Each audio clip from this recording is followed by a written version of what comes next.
Welcome back, everybody. It's the month of action. Action! And this week, kick the tires and light the fires. I'm Derek. I'm Whitney. I'm Big Daddy. And I'm Bleep. This is Action Movies. Worst people. Weapons hot and one-liners at the ready, recruits. This ain't just some summer blockbuster vacation. This is the real deal. You've been chosen as part of an elite task force for the month of action. Now when those bullets start to fly and everything around you is up in flames, don't you lose your nerve. Remember who you are. You're the toughest, craziest, most resourceful sons of bitches to ever lace them up. We don't wait for backup and we damn sure don't retreat. Now strap your asses in and get ready for the drop. Oh, and one more thing. Before you pull that trigger, tell them John Mortis sent you.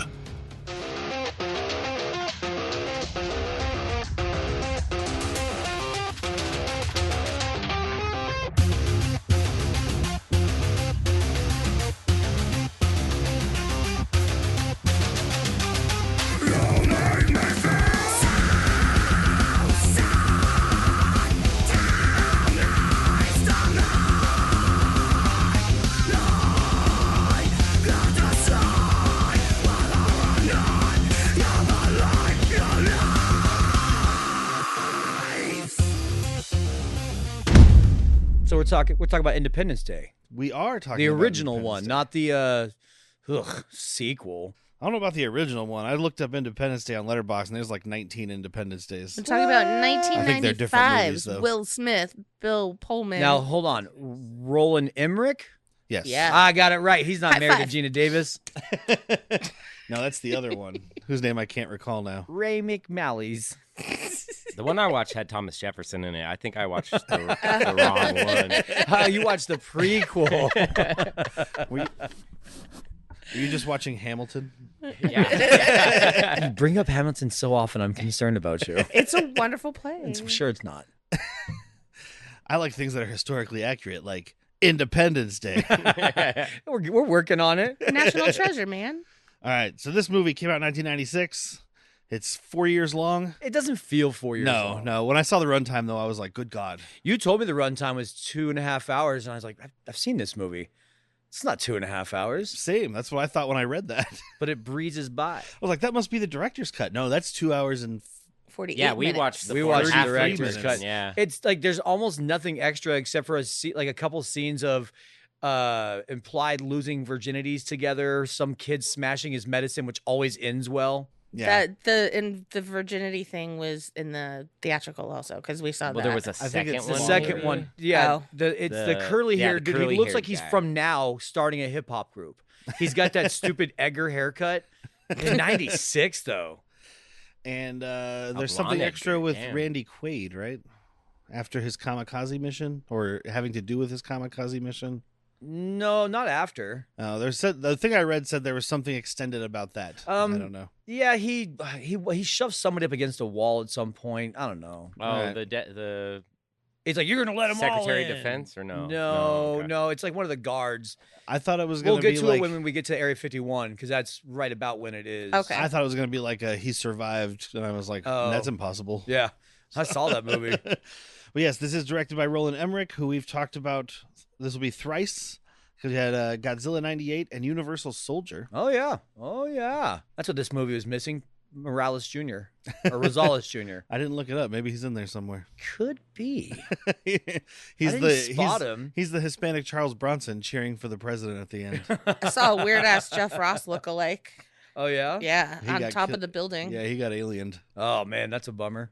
I was like, is that Jeff Ross? Derek's like, devil. We'll definitely be talking about this guy again in the future, of course. Day After Tomorrow, 2012, White House Down, Stargate, which is the good one. Oh yeah, best one. And then written by Roland Emmerich and Dean Devlin. That's a name we know. Dean Devlin wrote Godzilla '98 and Stargate and Universal Soldier. Okay. He also wrote and directed Geostorm, which we've joked about a lot. Geostorm. The movie's a friggin' joke. Have you seen it? Oh yeah. I have not. I dated Kendra. It's got Jerry Butts. Oh, of course you have. Come on. So we got a. Oh wait, let's tell everybody we got a guest. Oh, We got a yeah. guest. He bleeped Hello? himself. Oh, yeah, I bleeped myself already. Go bleep yourself. Yes, Bleep is back in the studio with us. I mean, are you still Bleep? Because Han Took Shots First is on the same feed now. They all know who you are. You have 3 names on this podcast. Do I have a third one? Oh, I don't. Is the third one worse? Magilla Gorilla. Oh, Magilla okay. Gorilla. For the music. This is our music man. Music Now he's got 4 man. nicknames. But yes, and then now we have a box office game. Ooh, Pew, insert pew, here. pew. Box office. No, box office. Ka-ching. So this movie cost $75 million, and it made money in the box office. You were about to give us the number, weren't you? I was like, nobody No, I was stop trying him. to think of a way to say it without saying too much. But Yeah. it No, made we money. know this is a big blockbuster because we're doing action movies. Yes. Hi, Loney. Yes, I have both. All right. Loney, I'm going to say 247 million. Heine, 400 million. 180 million, 390 million. Is this global? For Yeah. your low number Is is domestic okay. and is then domestic. world. 150 and 500. So Whitney is closest without going over on domestic. Woo! It's 306.1 million. Good domestic. God. Bleep is closest without going over on international or worldwide. $817.4 million. Jesus Christ. That was You know what? Marvel numbers in 90. Do you know why, though? The rest of the world was just tuning in to see America get destroyed. Yeah, They're like, yeah, the White House gets bombed. Fuck yeah. exactly. We watched some interview or some like behind the scenes thing, and I think it was Roland Emmerich was talking about a test screening. He's like, there was some guy in there who wasn't happy with the White House because he saw a trailer. That's what it was. The trailer has the White House exploding in it, and some guy just goes, "Yeah." It was the special effects props guy. Oh, Yeah. was it? Roland, yeah. Is he the one that said it? Okay. No, he's the one that heard the guy do that. Adjusted for inflation, $1.7 billion. That is big Marvel Disney bucks, dude. Yeah. That's wild. So that's why we're not bad movies, worst people this month. Because, Yeah, I mean, that we've might talked be- about successful movies that sucked, Right. but this isn't one of those. No, This it's is, definitely This is good all around. a lot of welcome backs. Mm-hmm. A lot of people that were in the same movie together, but don't share scenes in this. That as movie. well. But I have a fun little thing behind the scenes. So 20th Century, as with a lot of studios, they call things other names while they're filming them to Sure. keep things secret. Blue Harvest. So screening prints and show prints for this that showed up early were titled Dutch 2. Everyone's like, I am not going to take a peek at those. You know what I don't need to steal? The fucking images of Dutch 2. Is that why? Is that because of Randy Quaid? Because they didn't have Ed O'Neill. It's just like, Randy Quaid. Replacement for Yeah. It's very No, I think they Like named it's- it that just so everyone would be like, cool. Because no one Okay. was going to try to steal copies of Dutch 2. Like an I mean, I example, if you would. saw, if you're working at this theater or wherever and you saw one of those canisters called, canister, and it said Spider-Man on it, you've been looking forward to a Spider-Man movie, you might get in there and cut a few cells out, you know? Okay, and keep yeah. them for yourself, or at least go through them. But if you saw Dutch 2, well, you might actually do that. You might actually break into that for Dutch 2. But a normal person, She's looking that's for not on Ethan this Embry podcast- stills, Yeah, like- exactly. Oh, I bet he's all grown up and sinewy. Love me some Ethan. Mm-hmm. No matter what his last name is. So, I mean, everybody's seen this movie, but we're still going to talk about it. Yeah, we have to. We're here to talk about it. That's what we do on this podcast. So we start on July 2nd, Day after my birthday. the day after tomorrow. So close. Should be a national holiday, July 2nd. Just hangover day. Because of your birthday? Yep. Only thing that should be open should be Mexican joints so I can eat burritos. Dude, Coronado's was not open on Father's Day. Yeah, they were. They closed at 2. PM? Yeah. I got the memo. I was so mad. I was so mad. Because I ate the other day before and they had a sign and I can read. I was gonna say you're really informed about the local Mexican Do you food not in get the the city. Coronado hollerer? you guys, you don't get Coronado the, Tornado. you don't subscribe to their podcast, Coronati Boys? Dude, I would listen to that. Yeah, I would too. Just talking about. So then I started, sizzling up the bacon in the morning, and then I threw some eggs on there. Like, oh, go on. It's hosted by Phil Ebert, though.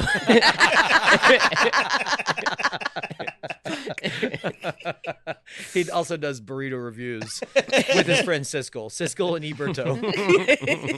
But yeah, so I mean, the beginning of part of this movie, it takes what 25 minutes to meet Will Smith, who this is his like star thing. But then I'm watching it this time, I was like, he's really not in it that much. No, we noticed last night, and I'm sure America noticed this, that Jeff Goldblum is fucking hunky. Yeah. Like the scene, cut to the end when he's on the floor, like throwing stuff around, drinking from the bottle. His shirt comes off, like the overshirt, the collared shirt. Mm-hmm. And it's just like, look at that chiseled ass body. So they have to like hide it and nerd him up to make Will Smith look like the actual badass. Mm-hmm. You know, because I'm like, I know what you're hiding under there, Goldie. They didn't show that. They didn't show him in his spaghetti strap without the overshirt. So. Dude, that spaghetti strap tank top was getting us. It's not a normal like undershirt like I'm wearing. It's like that flat chest. There's no U or V, and It's then the just square. two spaghetti straps going. Like he went to Forever 21 and picked this motherfucker up. Like, I found this in the Lost and Found at Gadabout. His ex-wife left it at the house, and he wears it to stay close to her. Yes, You know he what? does. This looks like her fucking wardrobe. Very earth tone. I mean, he's still wearing the ring. Yeah. But so it's 25 minutes till we meet Will Smith, and an hour until alien stuff happens. So all this next stuff is set An up. hour till aliens, huh? Well, until they attacks, yeah. until the attack. Till Yeah, they break atmosphere. yeah, until time's up. Nope. He's the only one that noticed this anyway. Yeah. We start with it's the end of the world That's a as good we start. know it. God, that one's terrible. Firework. I hate that needle drop. It's the 4th of July. It should be fireworks. Also, needle drop is what I call an intervention. Put it down. You're better than that. Well, we got all these people finding signals. We're at SETI in New Mexico. Very different from New York. They're getting signals from the moon, which is normal. We have a welcome back for 5 seconds. Yeah. Eric Avari from Yeah. The Mummy. Yeah, he was her fuzz. oh yeah. And then we meet General William Gray, played by Robert Loggia, Oh, Robert Loggia. who we've talked about a lot recently, but it's not been on anything that we've discussed. I thought the same thing. I was like, I don't think we've ever done a movie with Robert Loggia. He's an Over the Top, so we'll get there. Oh, we will get there. He's Didn't also we in already Psycho do 2. Over the Top, or did we just watch it? No, we just watched it. You Oh. and I watched it. Is that the truck driver movie? Yeah. Oh, Yeah. You and I watched. You and I started Dude. watching. Your wife, like halfway through, was like bored. We were loving it. We were loving it. You and I were loving it. He builds a gym in his semi. Come on. And we got his sidekick, other general, played by the dad from Wonder Years, Yeah. Oh yeah, Dan Lauria. Oh, That's yeah. right. Who we had on for was it Cast a Deadly Spell? Was he? I didn't look into it. Ooh. He was a doctor that was killing people. Yeah. He's a welcome back. All right. Nice. Yeah, I didn't look into it because he's barely in this movie. Yeah. And yeah, they're something's approaching and it isn't slowing down, so it isn't a meteor. It's your destiny. No, it is slowing down. Or it is slowing down, so it isn't a meteor. Thank you. I can't read or talk. Or know how meteors work. Pretty much. I'm pretty sure meteors slow down, dude. When they hit. Exactly. They don't slow down. They stop. They in fact speed up when they hit our atmosphere. They have two speeds, coming and going. We cut to President Thomas J. Whitmore, played by the great Bill Pullman, who is a welcome back He is for definitely. Whitney and I, at least. Oh yeah, brain dead. I was like, I never. Yeah, because we did Brain Dead because it stars Bill Pullman and Bill Paxton. Okay, Yeah, But I need was like, to- we're gonna watch this so I can get this fucking straight once and for all. They don't look alike, they don't act alike, but their names are so goddamn And close. it's BP, dude. Yeah. Exactly. Butt plug. He was there alternate actors for his part? Do you know? I didn't see a lot of alternate actors. A lot of these people are the people that Roland Emmerich wanted. I mean, these are big names, right? Like for the most Yeah. part, even like Huge. even like Vivica. the people we're talking about that are in it for Flash.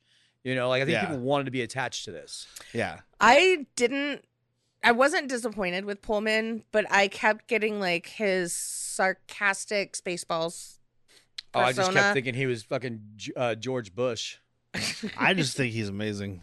He gives me fucking goosebumps. Twice. He got goosebumps on the same thing twice. Character hasn't had that reaction until he stood in a freezer. No, his I'm my not skin? saying he did bad. I'm just like, I feel somebody could done better. Yeah, I think he was great. I think he's. What do you want, I Daniel think, Day-Lewis? Yeah, I think him and Jeff Goldblum make this movie. for dude, me. I would never change Judd Hirsch. Jeff Goldblum. Oh, and Judd Hirsch. He's Judd great. Hirsch is the best part of Yeah. this movie, man. No. Yes, I don't know who Judd Hirsch is. The dad. Okay, he is the best. Is that Hoggle? I think when it comes out, Will Smith makes the movie. Like in the 90s, Will Yeah. Smith makes that Oh, movie. yeah. But nowadays, you're just like, no, those No, one-liners does not make the movie. It's all Goldblum for me. Yeah, yeah. Well, this movie makes Will Smith. He Yeah, wasn't that the too. star. He was the guy from fucking Fresh Prince at Yeah. this point. I wonder if he was trailer moments, like a lot of him in the trailers, Probably. because we are captivating that audience. You Yeah. want that Fresh Prince crowd. I very much remember him walking, like that one scene on the sand flats where him and Goldblum are walking. That's in a trailer Yeah. or something. It's funny though, because Bill Pullman. Remember, I was saying people who are in movies together but not together in this. Well, he is together with Robert Loggia. Him and Robert Loggia are both in Lost Highway. But we'll nice. talk about Bill Pullman because he was in Casper. He's in The Grudge. He's in Jack's favorite movie, Lake Placid. Mm-hmm. It's not my favorite. It's no down Periscope. And his wife, Marilyn Whitmore, played by another welcome back Mary McDonnell from Donnie Darko. Donnie Darko's mom. She's the Dance with Wolves lady. Yeah. Yep. Yeah. Sure. Stands with fists. Yeah. She's the mom from Donnie Darko. No. And the president from Battlestar Galactica. No. Yeah. Ah. She stands with fist, and you know it. And I guess her agent pitched the role to her and basically was just like, it's about 15-mile wide spaceships. And she was like, fuck yeah. I stopped reading after that. And their daughter is also a welcome back, Patricia. She's played by Mae Whitman, who was Roxy Richter on Scott Pilgrim versus the World. I called it out. okay. I was like, isn't that the girl from your movie? Nice. All right. Wait, Mae Whitman, she's Anne from Yeah. Yeah. good God. I Bland. didn't even- From Bland, Arrested Development. From Arrested also? Development. Yeah, Oh, man. she's the president's daughter. Yeah. She's the first bitch. Did not know that. And his assistant, Constance Spano, played by Margaret Collin, who's also a welcome back from Terminal Velocity. Good God. She Yeah. played Joe, who ran the skydiving school or yeah, whatever yeah. it was. Yeah. I totally remember that. The Terminal Velocity. uncredited one from Terminal Velocity. I remember Vertical Oh, I know. This Terminosity. movie is loaded with welcome backs. Yeah. But yeah, she's there to tell him about, like, they're talking about his poll numbers going down because he's not being an asshole or something. Yeah. Doesn't matter because he gets a call from the Secretary of Defense. And I just love this, like, we all know what's going on. And he, like, picks up the phone. He's like, what now? Huh? Say that again? Huh? What'd you say? Slowing down? That's not what asteroids do. And we go to New York and meet Jeff Goldblum and his dad, Judd Hirsch, playing David and Julius Levinson. David. And his dad, Judd Hirsch, big actor. He's been in a ton of Taxi shit. was his first Yeah. thing. Yeah. He's the lead on I Taxi. think if most there is recently one. he was in the The Fablemans. series show, not the movie. Yes. Yeah, Oh, most and recently then- he was in the Fablemans. He's in Uncut Gems. Yeah. Kendra used to watch Numbers. I think he's the dad yeah, in Numbers. He is the Oh, dad yeah. in Numbers. He's a storied actor. And he plays Eric Roberts' dad in King of the Gypsies. Oh, is that right? We're That on sounds the like a move. good movie. It's Dude, an interesting movie. if you ask him, it is. It's an interesting movie. Oh. Not gonna I watch do it. have an alternate actor for Jeff Goldblum that would have made this movie much worse. Danny DeVito. No, Right I off said the bat. worse. Oh, it's like he's got some kind of cold. Yeah, exactly. That would have been great. I gotta get him sick. I punched the president in the face. I grew up in an era where I could believe Danny DeVito's a computer guy. That's true. All right, so making it much worse, and we're talking 96. This is 96. Think 96. about Roland Emmerich and a movie he did after this. Dennis Quaid. No. Matthew Broderick. Yes. Oh. God, Totopolis, no. stop all this. Matthew Broderick was offered the role, and he had to turn it down due to scheduling conflicts. Thank Too God. bad. Whoever hired him to do whatever movie he did, thank you. We don't know what movie came out in 96 because who cares? It's Matthew Broderick. I would like to see Matthew Broderick fill out that spaghetti strap. Not bloody likely. I don't see him doing the walking through the salt flats thing with the fucking swagger and the cigar. Oh my God, and that Getting John Wayne drunk and playing swagger. it well. Yeah. Like, come on. being smart, believing that Margaret Collin would be his wife. Simba. He was doing Lion King. Oh, okay. Fuck Wasn't yeah. that like 94? Pretty sure, like, filmed in 95, maybe. I It don't know. was. He was Recorded. doing straight to video Lion King sequel. Kendra's dad worked on the cameras that filmed it. They Well, filmed the cells. Yeah, but he wasn't filmed. Oh, there's some behind the scenes somewhere. He was still really worried about his cable guy performance. Maybe and, that's what it was. promoting Maybe it was that. Cable Guy. But yeah, we see some stuff going on. You know, we get to see how big the ship is because we see a satellite out in space, Huge. and it's just going towards the ship, and it just gets smaller and smaller and smaller, and then it's just like poof on the side of this thing. That's not good. That's not good for us. That was a good visual, though. Just the tiniest little explosion on Yeah. this massive ship. Oh, for sure. It does look like a bug head. Oh, it was Cable Guy. Lion King's 94. Okay. So Cable Guy's 96. Okay, well, yeah. so you know Oh, what? That's better. damn. Unless All right. it would have been Jeff Goldblum and Cable Guy, which I also Oh, love. God. Yeah. I would just put Jeff Goldblum in everything Matthew Broderick ever did, including his ex-wives. Even though Put him in there. And even though he's Yes, a douche and please. Cable Guy, it totally works, though. Because, Yeah. like, you know, you want him to be stepped on and taken advantage of by Jim Carrey. Yeah, but it just Billy. makes me not like... It makes me like the villain. Yeah. Oh, yeah. It's the And what as time about... goes on, I like the villain even more in that one. It's the what about Love Bob Jim Carrey in that syndrome. one, though. Yeah. Like, Bob is an asshole, and he's the bad guy, but I'm like, but Richard Dreyfuss sucks. Yep. I'm Richard Dreyfuss. I'm on vacation with my family that hates me. So Jeff Goldblum goes off to his work, which is something cable related. Yeah, he works at Cabletown. He's a cable repairman, according to his dad. Yep. You went to MIT and you're now a cable guy. Cool. See, he was researching for Cable Guy the movie. He didn't get the role. Oh, And he's like, fuck it, I'll just stay here. maybe that's why they wanted Matthew Broderick. They're like, well, you know a cable guy. You know Cable Guy stuff.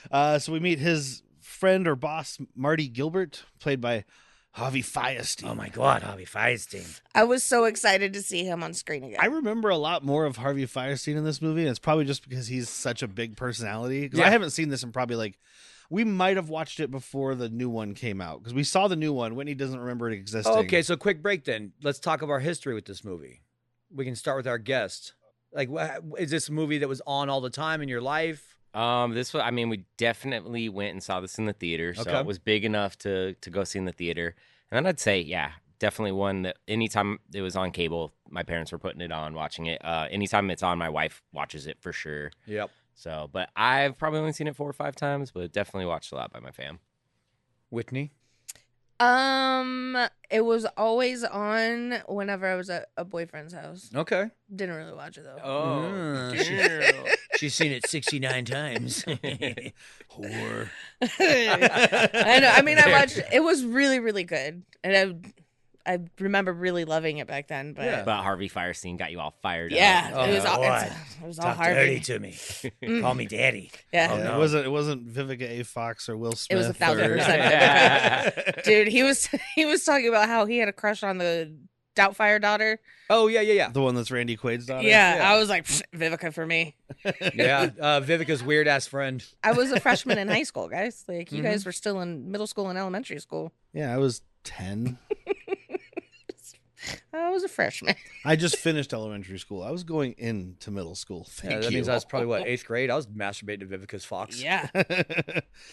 I watched this movie a ton. I think we saw it. I'm pretty sure we saw it in theaters. I also had the VHS, and I know I had the DVD. I just recently bought the 4K because I knew we were doing this, so Mhm. I had never upgraded it. But I had watched it a million times, so it was one of those ones where now I was like, I don't need to see it again. I don't need to buy it. And then this came up, and I was like, all right, I'll buy it. Yeah, for sure. Yeah, I've watched this growing up all the fucking time, and then as an adult, me and Kendra used to watch it once a year For your birthday? for 4th of July. We saw For it. America's birthday. We saw the sequel in the theater, but like I said, Whitney didn't even remember that there was a sequel. I forgot it existed. You should. And I You're was doing like, good. I remember 0 things about it, but I know we saw it. I know they killed Will Smith off camera. Well, there's supposedly a 3rd one in the works where he comes back. Oh, He's been in hiding. interesting. Yeah, once your value goes down a bit. I mean, there's no date attached to it or anything, but I saw a thing about it on the internet. Yeah, show me a trailer, right? I didn't know anything. I don't remember anything about that second one. And in the behind the scenes we were watching, it was also kind of a promo for the new one, but it was mostly talking about the old one. And they had some of the actors, and I was like, oh, that's back when Liam Hemsworth was considered a possible movie star. Yeah, till they saw him act. And it also has, but it has that girl that was in Long Legs. Oh yeah, the one that's doing the. I don't remember her name. Marley Cop. Matlin. I don't know. I didn't see. It's Long definitely Legs. a double M thing. You didn't see Long Legs? Oh, she's the Quap. It was. We definitely saw it in theaters. But either way, but we talk about Harvey Firestein. He was in Mrs. Doubtfire. Oh my God, yes, he was. And Death to Smoochie. He's a bad guy in Death to Smoochie. Fun, quick little story because he's sharing a scene with Ed Norton, and the director, who I think is Danny DeVito, says you gotta get Ed Norton scared. Like, he's not telling Ed Norton this, but he's telling Firestein. He's like, you need to say something to him, and then we'll roll. And he just looked over at Ed Norton and goes, I have a fuck doll with your face on it at home. And then they started the scene, and Ed Norton just has that like bewildered look of like, the fuck? So he's fucking awesome. That is amazing. I love knowing that. Thank you. You're welcome. He's also in a movie we'll have to talk about in the future called The Conqueror. Okay. With Kevin Sorbo. Yep. Who was originally supposed to be Conan the Conqueror. Tremendous human being, that Kevin Sorbo. Is great. We'll be talking about him in a couple of weeks when he plays Abraham Lincoln on FDR American Badass. What? What? Yeah. It's a movie that Tyler Swigfoot pitched to us, and it looks like absolute just garbage streaming, direct to TV, not even DVD. I've seen one clip of this, and it's a Nazi werewolf firing a gun. Yeah. Okay. So it's FDR, but he's an seen. American badass. Like, he's got guns on his wheelchair, dude. Yeah, and he parachutes in that wheelchair. I know, I saw that in the trailer. So if this was a Teddy Roosevelt one, I'd definitely go. That's see what it. I thought he was pitching to me. I was like, Teddy Roosevelt, American Badass. How have I never heard of this? He's like, no, the other one. No, the A New Deal crippled one. Yeah. That's because of the werewolves. We'll get there. We're still meeting people. We meet Miguel, played by James Duval, who's a welcome back from Donnie Darko. Yep. And he gets to say it here, too. He gets to say, get out of the road. Or no, he says, what are you doing? To his dad. That's what he says. I am not an FBI agent. I just look like Keanu Reeves. And I sound a lot like him. That might be by design. He might be my dad. Look at the hair. He also gets to actually be in some movies. He's in a movie called Doom Generation that's pretty wild. Oh, yeah. Rose We've talked McGowan. about that. Yeah. Rose McGowan, him, and the guy that we've talked about before that was in Nightbreed. I think it's the guy from Voyage of Rock Aliens. Yeah. Is that what he was in? Yep. Yeah. Oh, okay. Yeah. Well, Craigie Shafes. I think it's him. Either way, it's either him or Jimmy. from That Thing You Do. They're kind of the same. They look the same. Love it. It's either him or Jimmy. Jim. And then his sister I'm only going to mention because at the time when I was 10 years old, I had a huge crush on her. Age appropriate crush. Yeah. Correct. I mean, she's like probably 19 or something, but yeah, still. Yeah. So it's an age inappropriate crush. Yeah. Well, she didn't have a crush on me, so That's fair. That's fair. You can always punch up. Well, this is Lisa Jacob, who's also in Miss Doubtfire. Mrs. Doubtfire? Mrs. Doubtfire. Yeah, there we go. It's Doubtfire. One of those Doubtfires. Damn, Jamie's listening to this on Patreon like, what the fuck is going on? I haven't seen the Doubtfire movie Doesn't even know what to call it now.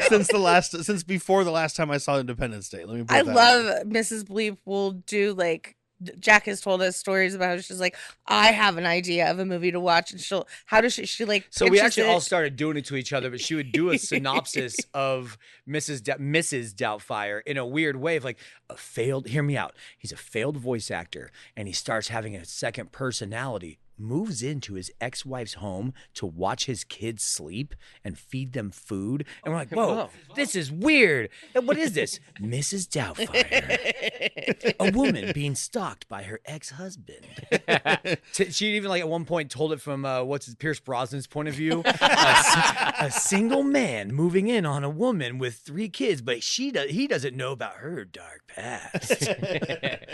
That's fantastic. Miss Doubtfire. Some pool boy threw an orange at the back of his head. You know, we'll just go Ms. Doubtfire, okay? That way we don't have to worry about it. Senorita Doubtfire. It was run by flirting. Hola! And we also meet their dad, who is played by Randy Quaid. He's not a welcome back. right? No. Russell Case is the character. We watched him recently when we went and saw Days of Thunder. That's true. He's also in The true. Wraith, and he's in Hard Rain. Yeah. So I we'll mean, be if you talking don't about know him. who Randy Quaid is, then The I'm also going to. Vacations. I was going to say I'm also going to pitch that we do the Christmas Vacation 2 for Christmas month. If you haven't seen it, recommendation: Jack Nicholson and him in The Last Detail, a '70s movie. He's real I've young. seen the cover of The Last Dude, Detail. surprisingly good, and it's a '70s paced movie. It but popped up on Jack's Prime when we were at his house, and we were all just like, Is this gay porn with Jack Nicholson? It 'Cause kind he of is looks gay like porn. he looks like a gay porn version of a Navy It's like man. Midnight Yeah. Cowboy, but gayer. It's Yeah. Okay. Nah, It's like My Own Private Idaho, but with Jack Nicholson and Randy Quaid. Ooh, I'm in. and he's young as hell in it. But it's pretty good. Okay. But yeah, he's a drunk crop dusting pilot. Sorry about that. You That's cropped important. the wrong. You cropped the wrong dust. He dusted the wrong crop. You cropped in my wrong dust. I love that he's dusting the crops on this field, and he's like, "No, the dude's field is on the other side of town." And he's like, "Are you sure?" And looks up, and this family's just like, "Okay." Like, ah, shit. So here's the thing: this movie never happened. It's all just a Jenkum dream from Randy Quaid. Oh, This There guy, was never- this guy Jenkums. There was never aliens. It's easy to make Jenkum when This you have guy an RV. Jenkums. Yeah, we Yeah, have an he RV. is. It's easy to make Jenkum. You're Yeah. always collecting feces. Oh yeah. What is that smell? We know what that smell is now. yeah, we definitely know. He We has he enlightened me on something about that. Oh yeah, we can talk about it when we get Yeah. there. We're almost done meeting people. We're still meeting people, guys. Which is one of my least favorite things to do. James Rebhorn. Now we're back at the White House. We meet James James Rebhorn Rebhorn is a playing welcome Albert back. Nimzicki. Yes, he's a welcome back from 8 Seconds. Yes. Got it. He That's played right. Luke Perry's dad. Yep. Yeah. I can't say I love you to a boy. Not Also, not a this is where we meet the Wonder, not the Wonder Years, the Life Goes On dad, the Oblada Life Go. Yeah, Life Goes On dad is You one said of the. that. I don't know who that is. I've never seen that. Don't look at me with that tone of voice. Is that Corky? Yes. And he's the Secretary of Defense, right? He's the former CIA leader. He's the one who knows about Area 51. Oh yeah. Now we learn that the object in the atmosphere is breaking up into a bunch of small pieces. Well, that's good, right? Small being relative. Someone's like, "That's good, right?" And he's like, "No, because they're all huge." Yeah, it's breaking up. They're all 15 miles wide. It's enough to destroy the entire planet if it is a meteor that stopped. I just remember the detail from the second one. That's the mothership that comes back, and it's fucking enormous. And I think it crash lands on Earth at one point. It's like, that's the end of us. Yeah, I remember it being over the entire planet. Because, like, how do we get it bigger? Yeah. Instead of being a big ship over a city, it's a big ship over Earth. It's dumb. I don't have any recollection. So, quick question, because here's what they're doing. They're setting up over strategic points. They're hiding a countdown in our own satellite signals to communicate with each other. Yes. And I love the part where Jeff Goldblum has to explain that to Bill Pullman, who is not a scientist, but would understand that you can't shoot a signal through the moon. You have to go Yeah. around it. They don't need a coordinated attack. Like with their shields and their lasers, they can just boop, bop, beep out of just No, like but they anytime. want to obliterate all these I guess they don't know landmarks our technology. all at the same time I guess, but why? for intimidation purposes. But you know, what'd be really intimidating is just wiping us out. German firebombing thing going on here. You know? Yeah. It's One, shock two, and three. awe. They're doing a shock and awe campaign. Line of sight. But yes, David is trying to decode the signal that he hears in the beep boops. Everybody's watching the TV. They all see that aliens are coming now. He still has no fucking idea. He's like, "There's a signal. You guys see this?" And everybody's staring at the TV. David, look at this. It's going to be done in 7 hours. Everything's fine. Yeah, and Firestein is like, "Are you even watching the fucking TV?" Look at this. It's aliens, not the movie. I know you'll love that one. Oh, and we also find out that Russell Case, David Quaid, Danny Quaid, Randy Quaid. There we go. Got I there. was like, nobody help Out him. there. So many names here. Casey Quaid's here. Let me give you my top 40. We find Number out one Randy is Jacob. Quaid thinks he was abducted by aliens 10 years ago. And he might have been. He was. He might have been. He was. He might have just been abducted by, like, the cartel. They did experiments on me. Took turns plugging my butt.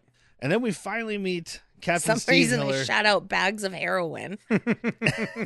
Oh, it's how you use him as a fucking mule because he's not going to Did remember. they probe you? Well, yes. Yeah. We finally meet Captain Steve Hiller, played by Will Smith, who is also welcome back from many moons ago when we talked about Bad Boys. Oh, that's right. Bad boys, Yeah. bad boys. We haven't done any of his other terrible movies like Wild Wild West and After Earth and Aladdin. Well, because I don't want to do any of those except for Wild Wild West. Yeah, but it's a bad movie podcast. I know, but I don't want to. Well, Wild Wild West is bad, but it's at least enjoyable. So, 'Cause of Will spider Smith legs? was always the first choice for Stephen Hiller, Makes sense. but the studio wanted somebody with more star power because, again, he was just the Fresh Prince of Bel-Air. Wesley Snipes. No, Tom Cruise. Tom Cruise is on the list. There was another black actor who Dean Devlin expected would end up being the one cast because of his star power. And then there was a bunch of white people. Was it Morgan Freeman? No. Because he's not action-y. No. Lethal Weapon. Danny Glover? Danny Glover. No. Think He's about another too old cop for that movie. shit. Think about another cop movie. Damon Wayans. Cop Nice. movie. Black Gregory guy. Hines. Did you say Damon Wayans? Funny. I did Like say the Damon Funny guy. black guy. I just said Damon Oh, Wayans. No. Chris Tucker. Nobody follow me, man. Come on. Eddie Crazy. Murphy. You Eddie crazy? Murphy. Mama. Chris Tucker was also not that yet. He was in Friday. He was Yeah. that guy that was I in know, but it would've been Friday. great to have him. Welcome to Earth. Come and try to knock me out, damn it. But no, it was Eddie Murphy, and that's who Dean Devlin assumed they were going to end up getting because of his star power. But they always wanted Will Smith because Yeah. he has star power, swagger, And but you're probably he getting him wasn't- a lot cheaper Yeah, at 96. yeah. I think I like Will better than Eddie. Oh, I like Will better than Eddie. Eddie wouldn't have enough to do in this movie. No, You and want him to- Especially not that year, 96. Yeah. He just was he already was on the daddy downturn. Daddy daycare. Yeah. Like he was. He was. He couldn't. I actually just thought about this on the thing we watched. They showed some of the charts, the top 10 charts or whatever, the box office. You see Independence Day there was $75 million on that weekend. Right below it was The Nutty Professor. So that's the era that Oh, Eddie yeah. Murphy was in. Yep. So Yeah. good thing we didn't have him. Yeah. The studios also looked at people like Keanu Reeves, Johnny Depp, Jean-Claude Van Damme, and William Baldwin. William Baldwin? Yes, Billy himself. I mean, we got a Baldwin in here, but not that type of Baldwin. Not that family. Baldwin different clan. Baldwin family. Yeah. Yeah, different clan. I love that Baldwin though. Do you? Adam Oh, Baldwin. he's a piece of shit. Yeah, I think he's dead. I think he's alive, No, he will be soon. but he's a piece of shit. Wow. Yeah, he's just a big racist. The Baldwin in this movie? Yes, Or no? the one. Oh. He's Robert Loggia's right-hand man. So he is Casey from Chuck. Basically, Yeah, Yeah. but without the He's got charming a fun. he's got a signed picture of Reagan in his room. yeah. Oh, yeah. It's all that without the charming fun. It's a damn shame he played The, Jane. the Billy Baldwin though seems like a reach to me. He I was. don't know. This was an era where we talked about quite a few movies where it's been like, and a Baldwin. Yeah. We just wanted a Somebody's- Baldwin. Yeah, somebody in that family's greasing wheels. Yeah. Please cast one of my kids. I'm tired of them staying at home all the time. Billy's a real wiener. And we got Will Smith's lady friend, played by Vivica A. Fox, Jasmine Dubrow. I was very happy to see Now, her. I am going to say, probably, especially following what she just said, unpopular. If I need to trim this movie, I'm going to cut out a lot of her stripper scene, story and like have her be Will Smith's girlfriend and stuff. But like, we don't need the fact that he can't get into NASA because he's dating a stripper. Well, I mean, it's We don't need that's that. that's just something that Harry Connick Jr. says. I don't think that's really why. Also, imagine worried about getting into NASA when there's an alien invasion. All you got to do is survive. You're going to be in NASA. Well, Yeah. that's the thing. That's the whole thing with that. I think was just so we can have when he gets into space and he's like, I've always dreamed about this. Just to have a passing story. Like, yeah, I want to be I want to be an astronaut, but my wiener's too big. Vivica A. Fox kind of was on the podcast once. She was in Batman and Robin. She played Mr. Freeze's lady friend, whose name I don't remember. Oh, It's yeah. something sexy. It's something sexy. But yeah, and icy then nips. we might talk about her again. She's done roughly 1,000 Lifetime movies, starting with the phrase "the wrong," The wrong husband, the wrong kid stepmother, the died. wrong roommate, the wrong boy next door, the wrong teacher, the wrong mommy, the wrong student, the wrong cheerleader The wrong coach. mommy? Are we gonna Yeah. have a wrong month, or like No, I one can't do episode a that. month we do a wrong I movie? was like, I can't do that. A month of that. No, we just stopped once doing a month. Mayhem. Of wrong. we stopped doing mayhem for our sanity. But yeah, now the ships are coming in. They're emerging from these clouds. There's like clouds and fire, and it's terrifying everybody. There's panic. I love Bill Pullman goes out and addresses the nation because he's like, there's going to be a lot of frightened people out there. And his little Yeah. sidekick lady's like, yeah, me. That's me. Yeah, we thought we were alone in this universe. Turns out this is kind of like a Christopher Columbus situation, except we are now the indigenous people, and it's not going well. And we're just gonna chill in the most dangerous spot in the world right now, right in the White House. We're just gonna stay. Okay. Yeah. All right. That was also funny to me. I'm like, our government now would be like, floating saucer above the White House, we gone. Yeah. We're going to our fucking hidden bunker in Greenland. Oh, We actually know the people up there. They're the greatest. They block out the sun better than anyone. They have gifted me a solid gold slime flying saucer. But like, this is supposed to be Fucking like, Christ, it's probably true. he's such a good and noble president kind of thing, you know, because Yes. he even says like, send the vice president and the joint Yeah. chiefs of staff, but I'm staying here to support the yeah, American it's people. rah-rah. Yeah. Little does he know he's sending them to their death. One single True. goosebump went up on Derek's arm when he said that. No, it wasn't until the speech. No, one single. What is that little thing right there? Huh. No, but in his big speech, I got goosebumps. Fuck you guys. Yeah, And then it's when we good. were No, it's watching the good. behind the scenes thing, they showed the speech, part of the speech again. Got him again. It's not even the whole speech. But but yeah, he's out there giving speeches. Will Smith, I love, is just completely oblivious to this shit. His the girlfriend's kid here is like, I'm outside shooting aliens, bow bow. And he's like, that's great, little shit. Did you recognize the little kid? He looks like the big head kid from Hardball. 'Cause he's got a No, big it's head, not him. But it's not him. Buckwheat from Little Rascals. It is. Oh, okay. I got a dollar. I got a dollar. I just noticed how large his head was and assumed it was the same kid from Hardball, but the time I doesn't think that's work. why he ended up growing out dreadlocks. Got to cover that thing. Fucking, it looks big already. Make it bigger. But like he's like, hey, the neighbors are moving out. Guess they got tired of earthquakes. Whatever. Goes One outside. little shaky shake, and everyone's leaving. He goes outside and sees the ships. Not good. It's covering L.A., even though I think L.A. is bigger than 15 miles, but we'll worry about that later. David is trying to call Constance to tell her about the countdown, and she's hanging up on him because she doesn't want to talk to him. I mean, this is the time you should listen to him. Your husband's a fucking nerd. Yeah. You need some. This is nerd time.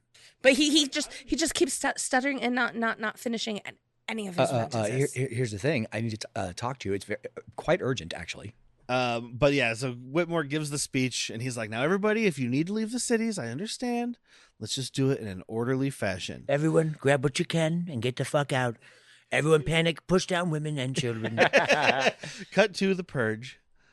These streets are on fire. Like, it's like straight up it's New Jack City. Wow, that was only 5 minutes. This escalated very quickly. Yeah, it did. And we see that Will Smith's getting called back from his leave because everybody's on leave, or most of the You're servicemen are supposed to on be leave. for 4th of July, Yeah. but guess what? Aliens had plans. Dude, and this fucking Vivica A. Fox, like, you said you were going to be on leave. I can't believe this. And he's like, I fly planes. That is a flying thing. I have to go. Did you want to go out for a picnic? Like while the aliens are taking over the Earth, did you want me to stay and hang out? But he does like say, go pack a bag. Let me get you on the base. Yeah. Like, let's get you in protection. yeah. There's no way this is going to be bad. There's no way they traveled 90 billion light years to start a fight. That'd be silly. Come Definitely not. on. They didn't travel that far to pick a fight with me. Have you seen me? Well, this is when she's like, you're not as charming as you think you are. And, Yes, I yeah, am. I am. And he is. Yeah. At this point, he's fucking charming as hell. And they got their little back and forth thing, like with your big Dumbo ears and your stupid chicken legs. She ain't got chicken legs. I do She got chicken like thighs. my selfish reason of her being a stripper is we get her half naked. Yeah, that's fine. I'm just saying, like, to trim the movie and not be 2 hours and 30 minutes, I could probably take 10 minutes off by cutting down this. Will they, won't they? I didn't mind. I mean, it doesn't I just feel. don't think it needed to. I think it's really tightly paced. I think, Yeah. Yeah. like we could, you could always make things shorter than 2.5 hours. Not always, but usually. But I feel like with this cast, I mean, we've been going for a half hour or so, 45 minutes, and we've just talked about the cast. Right. That's fair. So with this cast and giving everybody a little bit of story, just enough for you to give a shit, because I think that's what makes it work. This has some great effects. It has Oh, the yeah, it most does. miniatures of any movie ever. And Probably ever will be because nobody's doing miniatures anymore. Exactly. I don't know, man. Boots Riley had some miniatures, and I love boosters. but like it's the most miniatures of any movie ever. It's all about special effects and visual effects, but you wouldn't give a shit about any of it without giving a shit about the characters. True. So they give us just enough with each group to kind of care about what their story is. Mhm. And they're like, let's get the story for these people to care about and these people to care about. Like they're giving you all the different types. Like here's a single dad with his kids who's a drunk, and here's this guy Okay. who's with a single mom, and then here's the president, and here, it's all the little bits and pieces. Mostly broken families though. That's fair. That's America. David goes to pick up his dad, Judd Hirsch, and he's like, we got to get to DC. I love his line. He's like, what's the rush? You think you're going to get to DC and it's not going to be there? Just long yep. pause. He's like, wait, David. As a matter of fact, that's exactly what I think. I do love this whole like, can we go faster? Like we are being passed by everybody, and his dad's going like 20 in the fast lane. We're the We're only in the ones fast trying to lane. get into Washington, D.C. Miguel packs up his family and they take off. They end up picking up Russell. He got arrested for yelling about aliens. Yeah. I love because he's yelling at in the cafe about being he's being made fun of by all the cafe regulars, the townies. They're like, oh, is that something you learned when you were abducted? Then cut to them getting interviewed by the news. Like, he was always a quiet guy, real level-headed. You know, when they picked him up, they molested him sexually. Yeah, they did things to him sexually. Like, all of a sudden, they're like, this is the smartest man I've ever met. I don't know why you guys are giving Russell a hard time. I've always been his best friend. And I think we're meeting our final important character, Jimmy Wilder, Captain Jimmy Wilder, played by Harry Connick Jr. No, there's one more important character, Spiner. Oh, yeah. Forgot about that. That's later. Yeah. Little Daddy himself, Harry Cunningham. we'll be talking about him in the future. What's up, Big Daddy? Nothing, Little Daddy. I don't like these call names. I do love this gay joke we get. Oh, when yeah. Will Smith is like It's good. Harry It's not Connick Jr. is too talking about how he's got to kiss Kissing ass, ass. and he's gets down on his knee. So what and you then got to do is put the butt right here so you can get both cheeks at once. What is this, a wedding ring? It's like it's an engagement ring, and he's holding up to him. Some guy walks by like, don't ask, don't tell. Like Whitney was like, of course there's a gay joke. It's the 90s. I was like, well, at least it wasn't like that's I know, it gross was joke. it was tasteful. It was just the guy being like, okay, Well, I'll see you guys later. I think I found out why Big they call Daddy him Big and Daddy and Little Little Daddy. Hey, guys, remember how we always wonder about their call signs? Figured it out. So I saw on their jets, they're Eagle and Raven, but when they're on the ground, they don't call each other that. Will Smith doesn't have a nickname. It says Eagle on his plane. on the other side, on one side it didn't, and that's what I saw. okay. So the Yeah, Because other we're like, side- everybody else has a fucking, like, even the president had his fucking call sign on yeah, his when plane. they're getting in the Eagle. jets to first take off, you see it says Eagle. Yeah, it but says they don't ever say captain it. and then major, like captain and Captain, they're both Captain. Captain Steve Hiller, Eagle, and then Captain Harry It Connick. must be one side doesn't have the nickname because we Correct. saw a good amount where it didn't show the nickname at all, okay. Yeah. and then later on I'd seen There the we go. other side of it where it showed it. But, starboard and port. but yeah, they didn't call him Eagle the whole time, did they? No. Too many Um, big daddies to fit in an eagle. We do get to see Vivica A. Fox stripping, kind of. I Yeah. mean, she's not stripping; she's dancing. She's dancing. It's And good. We meet her friend Tiffany. Ow. She's from Saved by the Bell college years. Oh, nice pull. Did not know that. Her name is Kirsten Warren. I got that. All right. I didn't look up what she was in because Whitney said that, and I was like, That's that means enough. she's probably not in anything else. Yeah, that's plenty to know. We get it.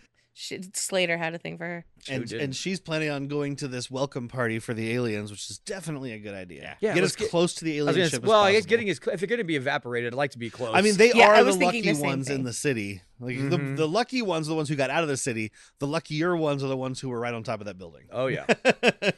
Oh yeah. So David and his dad get to the White House to meet the president. I love finding the reveal that Jeff Goldblum punched the president, Well, he wasn't the president at the time. but Judd Hirsch just so hung up on it. You You punched punched the the president? president? My son punched the president? Punch the president. I love like I the gave birth to a man who punched the president. I gave birth. I What? birthed him out of my penis.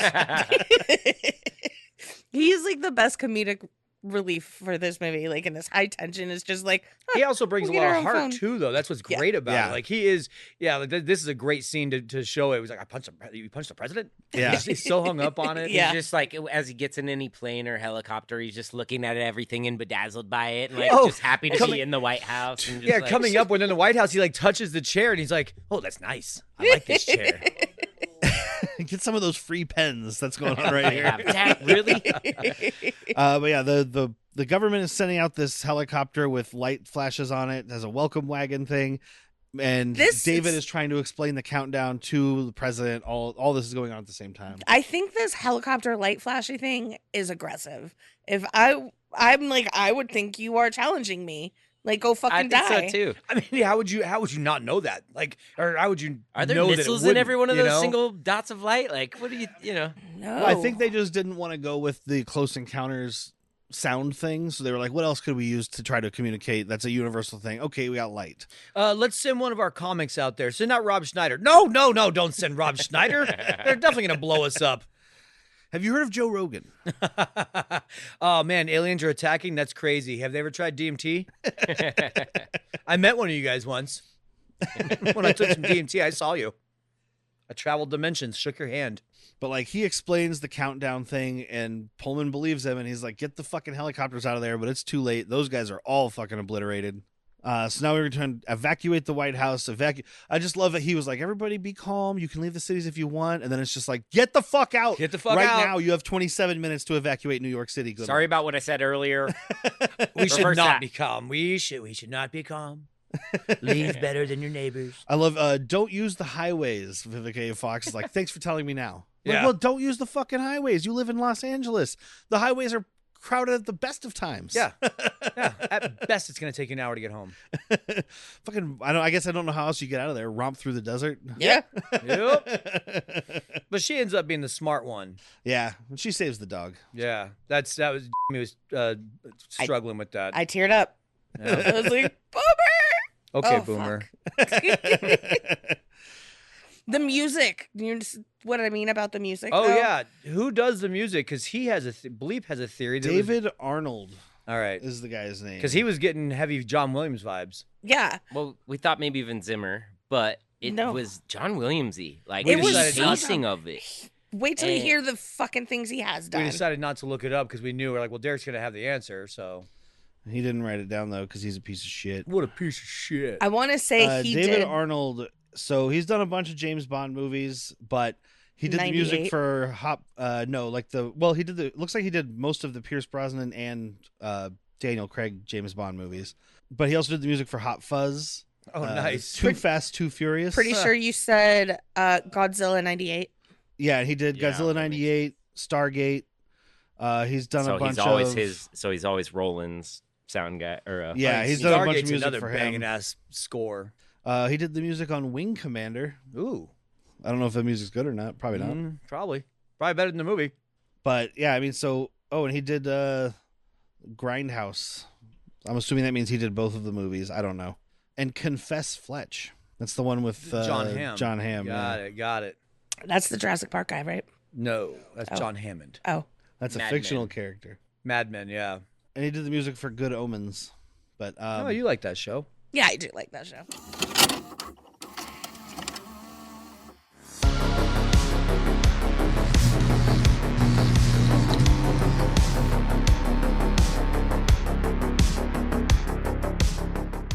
Hey, horror friends! Welcome to Tomb of Terrors.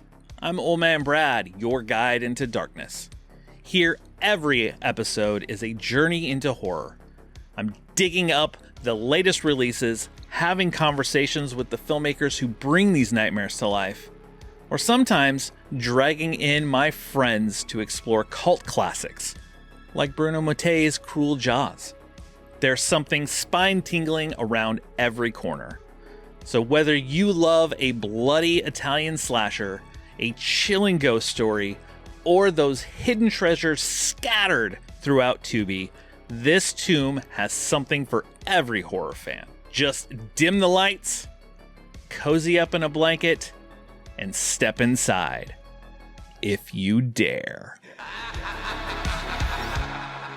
Hey, mister, I got an extra $3. I was wondering if there's any way you know I can spend it. have you heard of Patreon? Never heard of it. What is it? You go to patreon.com/worstpeople, give me your $3, and you can listen Oh. to a bunch of stuff that's way too inappropriate for your age. Oh, but I'm actually pretty old. I just sound like this. It's like the Benjamin Button thing. But anyway, I was going to ask you, what if I got my mom to give me a couple more bucks and I could, give you more money? Oh, that's even better. You can get ad-free with $5. $5? You also can get access to Latchkey Vids, our TV recap show of forgotten 90s garbage. Oh my God, I don't even know what that is, but I'm excited for it. You should be. So $5 is all I need, and I get no more of these commercials? No more Yeah, commercials. No more commercials. Oh, you get boy. to hear us talk about a singing cop show and more. Well, golly gee willikers, Mr. and Miss. Thanks for all the information. I'm going to go see if I can find a mom to give me $5. Let's go beat that kid up and take his $5. Oh, no!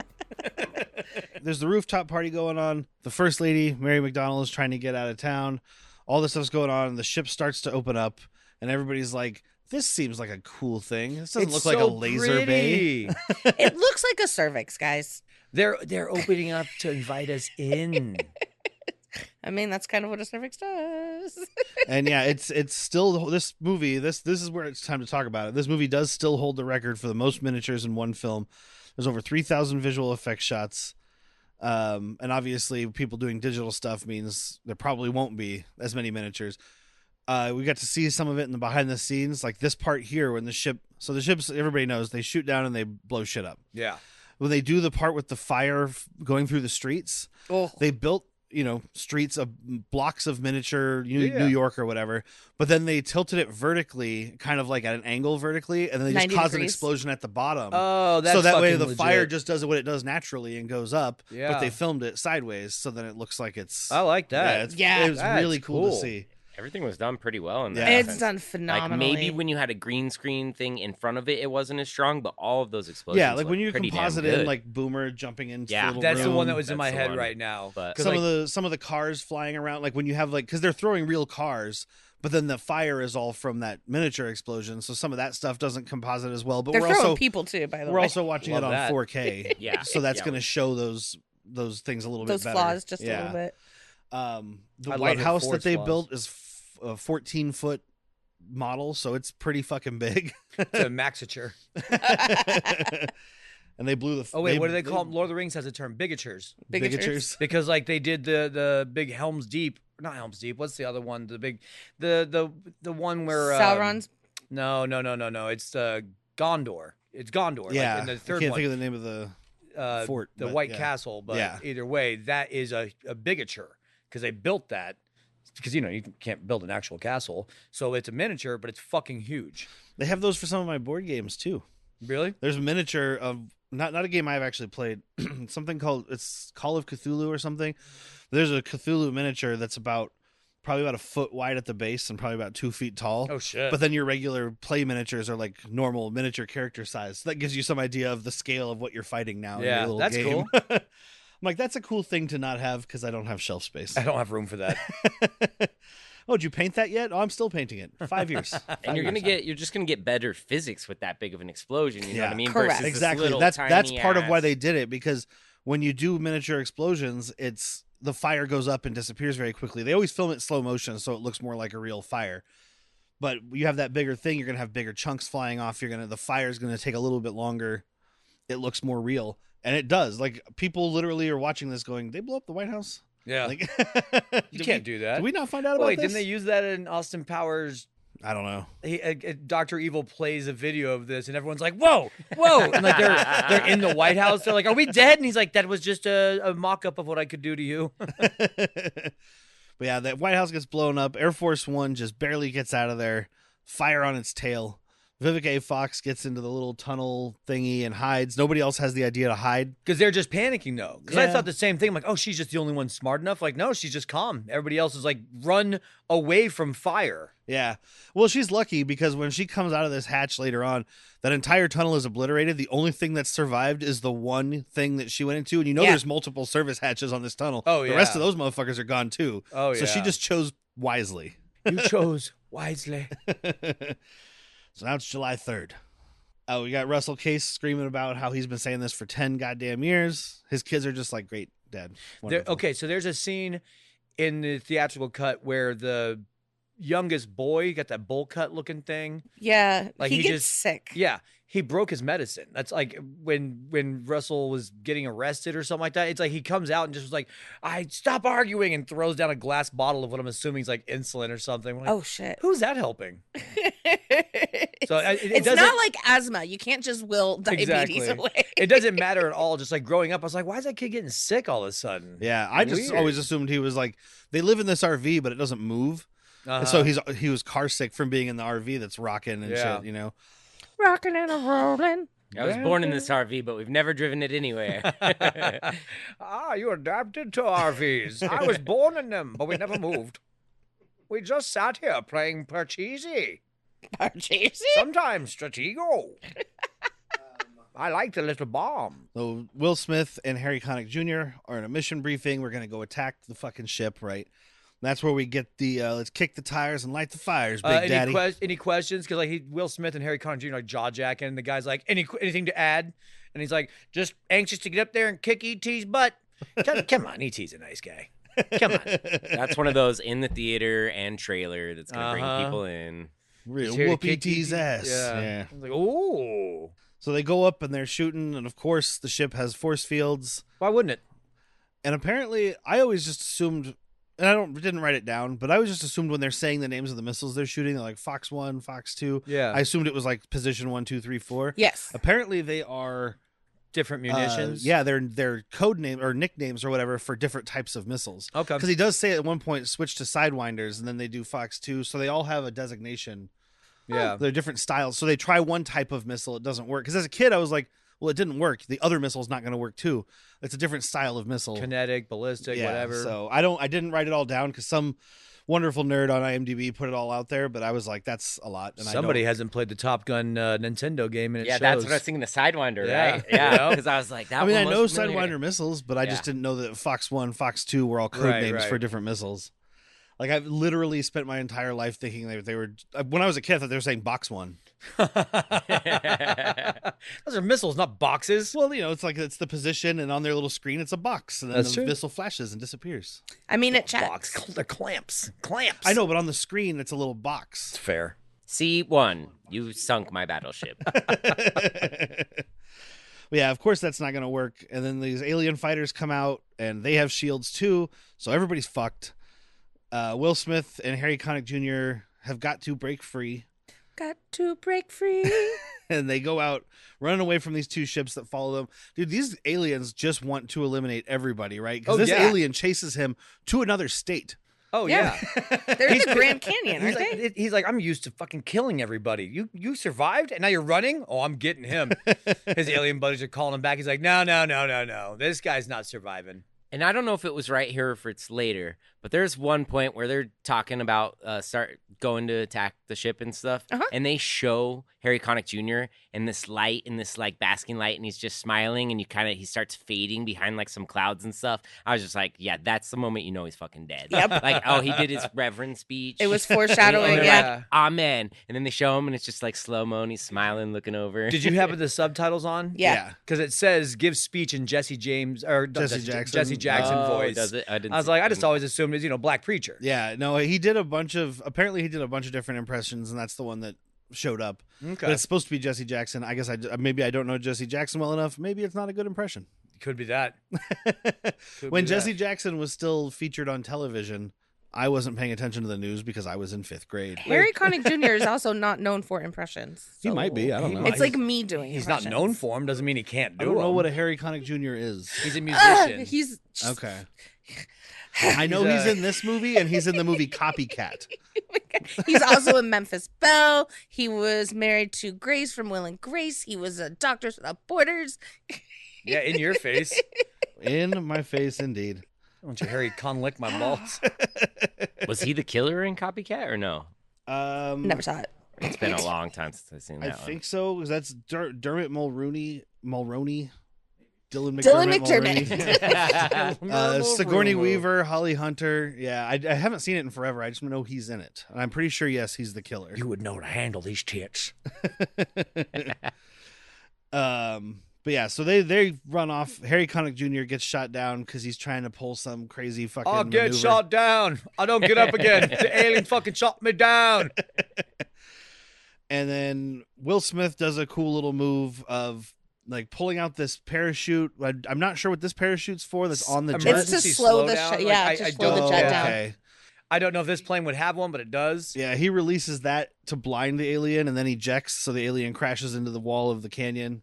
Dude, this stunt skydiver hits so fucking It, hard. it had to be a So dummy. Those hard. legs are broken. If it's not a dummy, they're broken. Yeah. I mean, it was And so it looks pretty realistic as far hard. as it being But a it guy, did but maybe look it's a dead dummy. weighty. Yeah. Like that's why I think it was just a weighted dummy. Yeah, I don't know, But man. those legs are I mean, broke. it makes sense though, right? Because he launched his ejection in this canyon, not up in. You're supposed to do it up in the air. like he doesn't have enough time to. Yeah, you're Yeah. supposed to Shoot. be. You're supposed to be above a certain level before you do your parachutes. I never learned that thought from about Top that. Gun. I just assumed it was It kind like of a. slows you down incrementally. Yeah. Yeah. But this is just that. Yeah. I always assumed it was a stunt skydiver that was just like, oh, forgot to pull the thing there and slow down. It's like if you have your little army man with a parachute on it, Uh-huh. and instead of like throwing it off the roof, you just toss it in the living room. Oh yeah. It Yeah. doesn't catch air at all. Yeah. I like Well, to It gets a especially little our bit of living air, room. but it hits the Yeah. ground I real like hard. to throw it into the fan.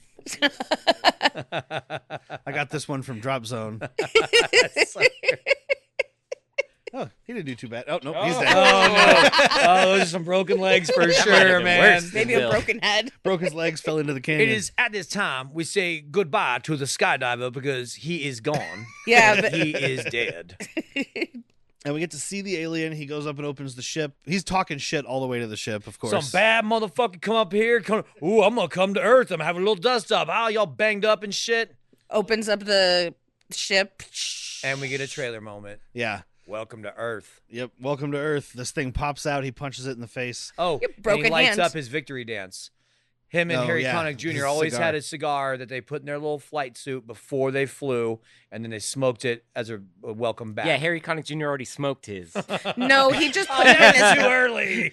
No, he means when he got Oh blown yeah. up. He had it in his mouth while he was getting blown up. I can't breathe with my mask on. Yeah, because you have a cigar lit in there, Harry. Stop it.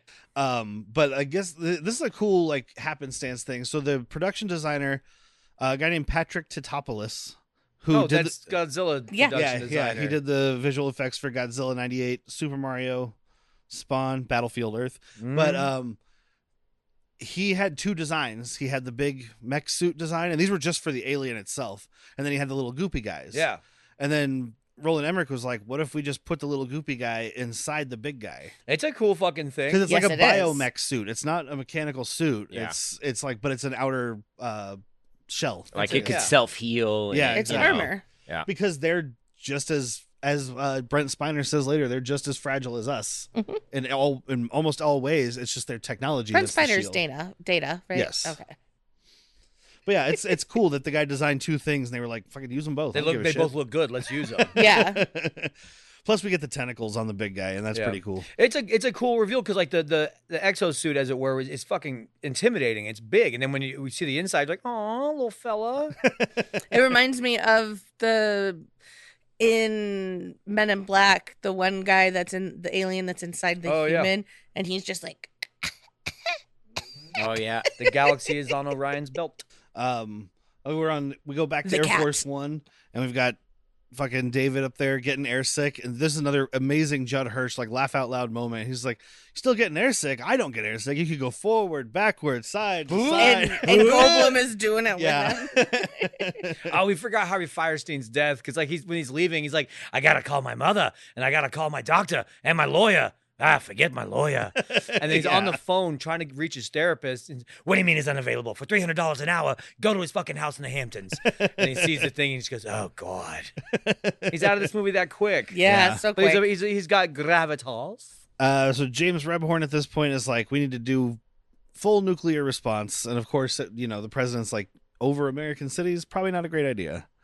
Look, we'll destroy the aliens, but we won't be able to live here. And Yeah. that pisses Goldblum off. Yeah, because we didn't mention he's been he's a stickler for recycling, He's an eco warrior. and he's talking to his dad about how his styrofoam cups take forever to biodegrade and all that shit. Oh yeah, when they're playing chess and everything. If you don't take a move faster, I'm gonna start biodegrading. Yeah, he doesn't own a car. He bikes everywhere. Yep. Yeah. Oh, yeah. He doesn't even have a license. Mm-hmm. Doesn't believe in him.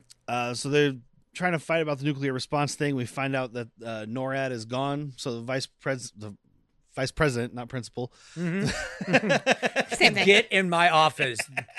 The Oval Office. Yeah, he has as much power. It's true. The vice president and all the joint chiefs of staff are dead. So all we have now is the president and Robert Loggia.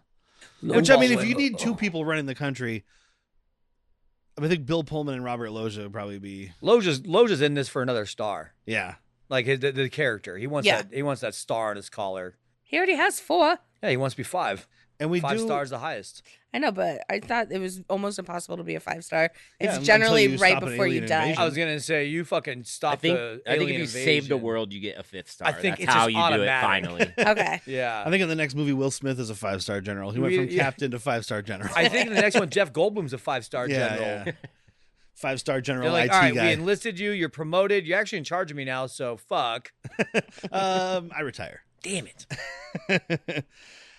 We do see, so Judd Hirsch has mostly been kind of shit talking David this whole time. We talked about how he says he's a cable repairman and whatnot, but this is where we see that he was standing up for him. He actually cares about him because, like, he's Jeff Goldblum's yelling about how we can't use nukes and all this shit, and the guy James Rebhorn tells him to shut the fuck up, and Judd Hirsch comes in. He's like, "Don't you talk to my David that way? Nobody saw the signal to my David." Yeah, It's a good daddy moment. Just dad. and is it Daddy. Judd Hirsch? It's Big Judd Hirsch, daddy. right? Who's like, "What about Area 51? You guys knew about these aliens from the there's 1950s." no such Come thing. on. Well, And then the that's CIA not guy's like- technically true. Yeah, that's not entirely accurate. Which parts? Exactly, dude. Jeff Goldblum. What? I'm gonna have to show you. And here we're in the second act. I would say it's July Third? 1st, July 2nd, July 3rd, Okay. probably, or July 2nd, 3rd, 4th. This is Independence Day. Yeah, We have to get to the 4th. You gotta get to the 4th, man. Meanwhile, we've got Vivica A. Fox running around collecting people collecting in this people. big Jeepers Creepers truck. Oh, She yeah. finds the first lady. Yeah. Who is not doing well. No. And was the second lady okay too? Or No. What about the first guy? The second No. lady is hanging out with the president. yeah, That's true. Oh my God, are you my first lady? I am. And then we get a definitely trailer moment of Will Smith dragging this alien through the desert, again talking shit to it, like, "You're dragging your big ass through the desert," and da da da. And he what has. is that smell? So husband said that that's kind of. There was ad-libbed. some stuff online that might have been ad-libbed because. So I always just assume he's talking about that alien because they do say later the alien smells like shit when Yeah. they're cutting it open, though. It's not cut open yet. But these salt flats, I guess, like, it floods when there's rains and whatnot, and there's these little like shrimp things that live in there. Oh, they come up and for they get under the dirt though when it's dried out and they start to die. Is it a mudfish? It's I don't remember what it said that we called it. I didn't write it down, but they start to die and then the whole place smells like rotting fish. like a little brine shrimp or something. Oh, probably. Yeah. gross. Yeah. That's nasty. So that's fun. Smelly. He probably was like, "What is that fucking smell, guy?" No, I'm asking a genuine question. What the fuck is that smell? He runs into the convoy of RVs. That must have really hurt. We got to start bringing all of these 10,000 characters we introduced together, right? So he runs into the convoy of RVs. Of course, Miguel and Russell are the ones who stop to pick him up. And he's like, "Hey, I saw a base not That's all, folks. I saw a base not too far from here." Fucking Russell, the alien guy, like, "Well, it's not on this map." He's You're like, the alien guy. "Trust me, it's here." Yeah. Like, All it says right here is Roswell, New Mexico. I don't see this no is Area Nevada. 51. Area 51's in Nevada. Everybody Oh, sorry, knows I didn't that. have my ass probing map out. There is a spot there. Yeah. So back at Area 51, we meet Major Mitchell, played by Adam Baldwin. Oh, this is great part too, because we're going through and the president's like, "How the fuck did you afford to build all this?" Dude, yeah. And you get judged like, "Wait, you think they charge $10 for a hammer, $45 for a toilet seat?" No, he's No, like, "What do you think they 20,000? really charge $20,000 for a hammer, $30,000 that's for a right. toilet seat?" Which is funny because this is like Hospital about pricing. 6 or 8 years before the whole controversy about that with Dick Cheney and Uh-huh. Halliburton and all that shit, when they were literally pulling invoices and they're like, "This is a $2,000 hammer." Right. Do you think he got the idea from this?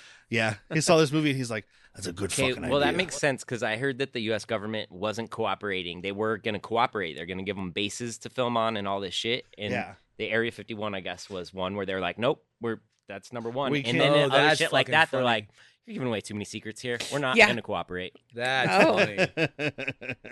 That is funny. We'll talk about Adam Baldwin in the future. He's Oh, in yeah. Predator 2. Yeah, and we'll eventually do. I mean, he was on Firefly Yeah, and Firefly. Full Metal Jacket and stuff, but like as far as like normal main feed bad movie stuff, Predator 2. oh, for sure. Yeah. He the I main always character forget in about the Full Metal? second half of Full Metal. No, he's No. just a guy second in Full one. Metal Jacket. He's Okay. Animal Mother. Okay. I remember He the drops name, the but- real racist term. All Oh, okay. N-words must hang. Yes. And I that's don't in think- real life, kind of. Yeah, I was gonna or- say just improv. Yeah. Yeah. Just him talking to the cast. I mean, Stanley Kubrick likes He's to get a a lot Predator too. He's not in Predator 2. of Stanley Kubrick liked to get a lot of realism in his movies, so he was just like, "I need a racist." Yeah, I need a guy that's gonna have no problem dropping M-bombs. Like, I'm your guy. I'm your guy. I would love to do that. He was actually in line to play Joker But then Stanley Kubrick just overheard him saying N-bombs, and while he was waiting for his rehearsal or his audition, and he was like, you know what, I got the role for you. Yeah. You can't be Joker. You're Animal Mother. They made the role for him. So then we meet Dr. Brackish Oaken, which is a crazy name. Don't name your kid Brackish. That's a bad thing, right? That's bad. Yeah, Brackish That's is bad. Like, it's just bad. What? It's like calling your kid Diarrhea Jones. Well, that's actually how you get a blues musician. My parents named me after Poopy. Diarrhea Jones. But this is Brent Spiner of Star Trek The Next Generation fame. Yeah. Data. I did like in the interviews, he was like, people come up to me and tell me, you're that crazy doctor from Independence Day. Whitney was like, they don't just say Data? And I was like, more people have seen this than have seen Star Trek. I would say so. But Next Generations, I mean, that's a... it also depends on what generation of people are coming up to see him. Yeah, I mean, Next Generation was a big cultural thing in the 90s, but still, people who, your parents were watching it, you weren't watching TV with your parents, but you saw Independence Day, that kind of thing. Plus, he looks more like this doctor now because his hair is shock white. Oh, yeah. He's not long and crazy, but like... It is shock white. We will talk about him also... The final bit of color left him. We'll talk about him also in, speaking of shock, a movie called Shocker, directed by Wes Craven, that stars... I can't think of the actor's name, but the guy that runs the X-Files... Oh, okay. Yeah, bald guy? Yeah. Yeah, Skinner. I can't think of the actor's name, but it stars him as like a guy who's put to death and comes back as an electric ghost man. Oh, yeah. Yeah, and then he's Electric also Ghost in Man, the alternate title in China. He's also in the movie Phenomenon, which we'll have to talk about. Oh, with John Travolta. Yeah. Phenomenon. I think he has psychic powers or something. Yeah. I saw it. I can spoil the whole thing for you if you want. I saw it in the 90s once. Oh, that's the one. I was like, there's that one and Michael, and I always get them mixed up. One of them he's an angel, one of them he's got cancer. So the one he has cancer, the other one he thinks he is an angel because he has cancer. Because he's Michael. Because he has cancer. Meds are strong. I mean, those two did come out pretty close together, didn't Oh, they? yeah. Yeah. Oh, yeah. He knew he was about to leave the... He knew he had cancer. That was when he squandered his Pulp Fiction resurgence by doing things like Michael and Phenomenon and Battlefield Earth. Well, he knew he was losing his hair. He's like, I got to take this thing out in a fucking grand tour before I look at a fucking doll you found at a dump. I don't know. The baldness of him makes him very scary. I never thought John Travolta was an intimidating man. The baldness, I wouldn't fuck with him. Have you seen his new look now? No. He's still bald, but he's wearing these like wire frames, a beret, and he's got his... he looks like his Ed fucking Harris in the end of Truman Show. Like, that's what he's looking like Director now. mode, Yeah. kinda. See, I haven't seen him since those Capital One Christmas commercials where he's dancing Santa. Just when we're done recording, look him up and just like look up like John Travolta new look. See what pops up. Yeah, we reveal the spaceship they've had since the 50s, and it's coincidentally the same aliens. So I thought they just peaked their technology. Yeah, that's it. I mean, it doesn't need to get any better. Yeah, we found a good design that works. It's perfect. Because we find out basically what they've been doing is traveling world to world, chewing up all the resources, and then going and finding another planet. Yeah. If it's been working, why improve? Oh my God, it's humans from another fucking timeline. Yeah. It might just be. We were parasites. I mean, I read a book like that where it was the humans from the future who came back to the past to stop the humans from the past to go into the future. I never have original ideas. But I don't think they were alien murderers. But it wasn't good. It was a great book. It wasn't good for humanity is what I mean. But anyway, yeah. So he's so fucking happy here because these guys don't get to leave. He says it well. He's like, we don't get out much, man. Yeah. I mean, like, fucking president's like, yeah. I can Bill see Pullman that. looks back at Loja like, oh Jesus. I will stay down here working on your aliens, but I'm gonna need a couple things. I'm gonna need some real tasty jams, all the bootleg Grateful Dead you can have, and some weed brownies. Government strength. I mean, just give me some seeds, and then I'll take care of the rest. Oh, you know what? Never mind. He's making LSD in this fucking lab. He's doing his and own nobody psilocybin. knows. Weed doesn't do anything for him anymore. Yeah. He's the one that developed distillate. That's right. But yeah, like, he's like, we know tons about these guys, but all the neatest stuff has happened in the last few days. Neat? Yeah, Bill Pullman, dude. Wouldn't say it's exciting, sir. People are dead. Oh, right. Oh, I forgot I'm supposed to care about that. I forgot people. I've been down here for a really long time. All the people I know are in this room. No one's dead. There's all 3 of my friends. So he takes them to the vault to see the aliens, or the freak show, as we like to call them. I love his he does it like it's a 50s horror movie reveal thing. He's like, ha, ha, ha, ha, ha. Nobody laughs or says anything, and he's like, okay, He's probably been down there since the 50s, guys. I know, but he's trying to do his fun little thing, and he's like, no one cares. I got it. He's killing it. He is, definitely. Yeah, they're telling basically Bill Pullman's like, team up with Jeff Goldblum, see if you can figure shit out, because he found this code when nobody else noticed it. Fucking Brent Spiner, like, what code? So Code? even these guys didn't get the code. Yeah. He's the smartest man on earth. He is. Well, especially now.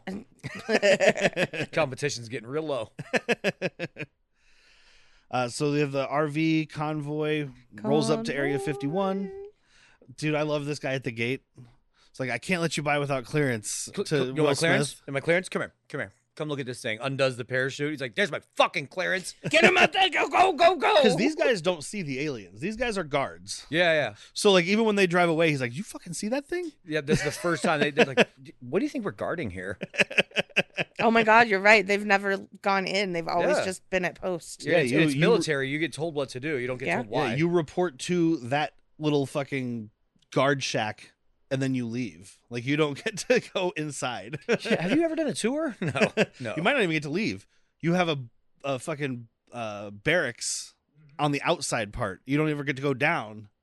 You basically live in the middle of the Nevada desert. They probably do go in the base, but not the lower levels. Yeah, maybe the top floor. They go to the mess hall. Because they do say they're 27 stories below the ground or something like that. So, so we're looking at worldwide destruction in 36 hours if these things, knowing how fast they can move and how long it takes to deploy their weapons. So we've got a ticking clock. Will Smith meets the president. He's very excited about that.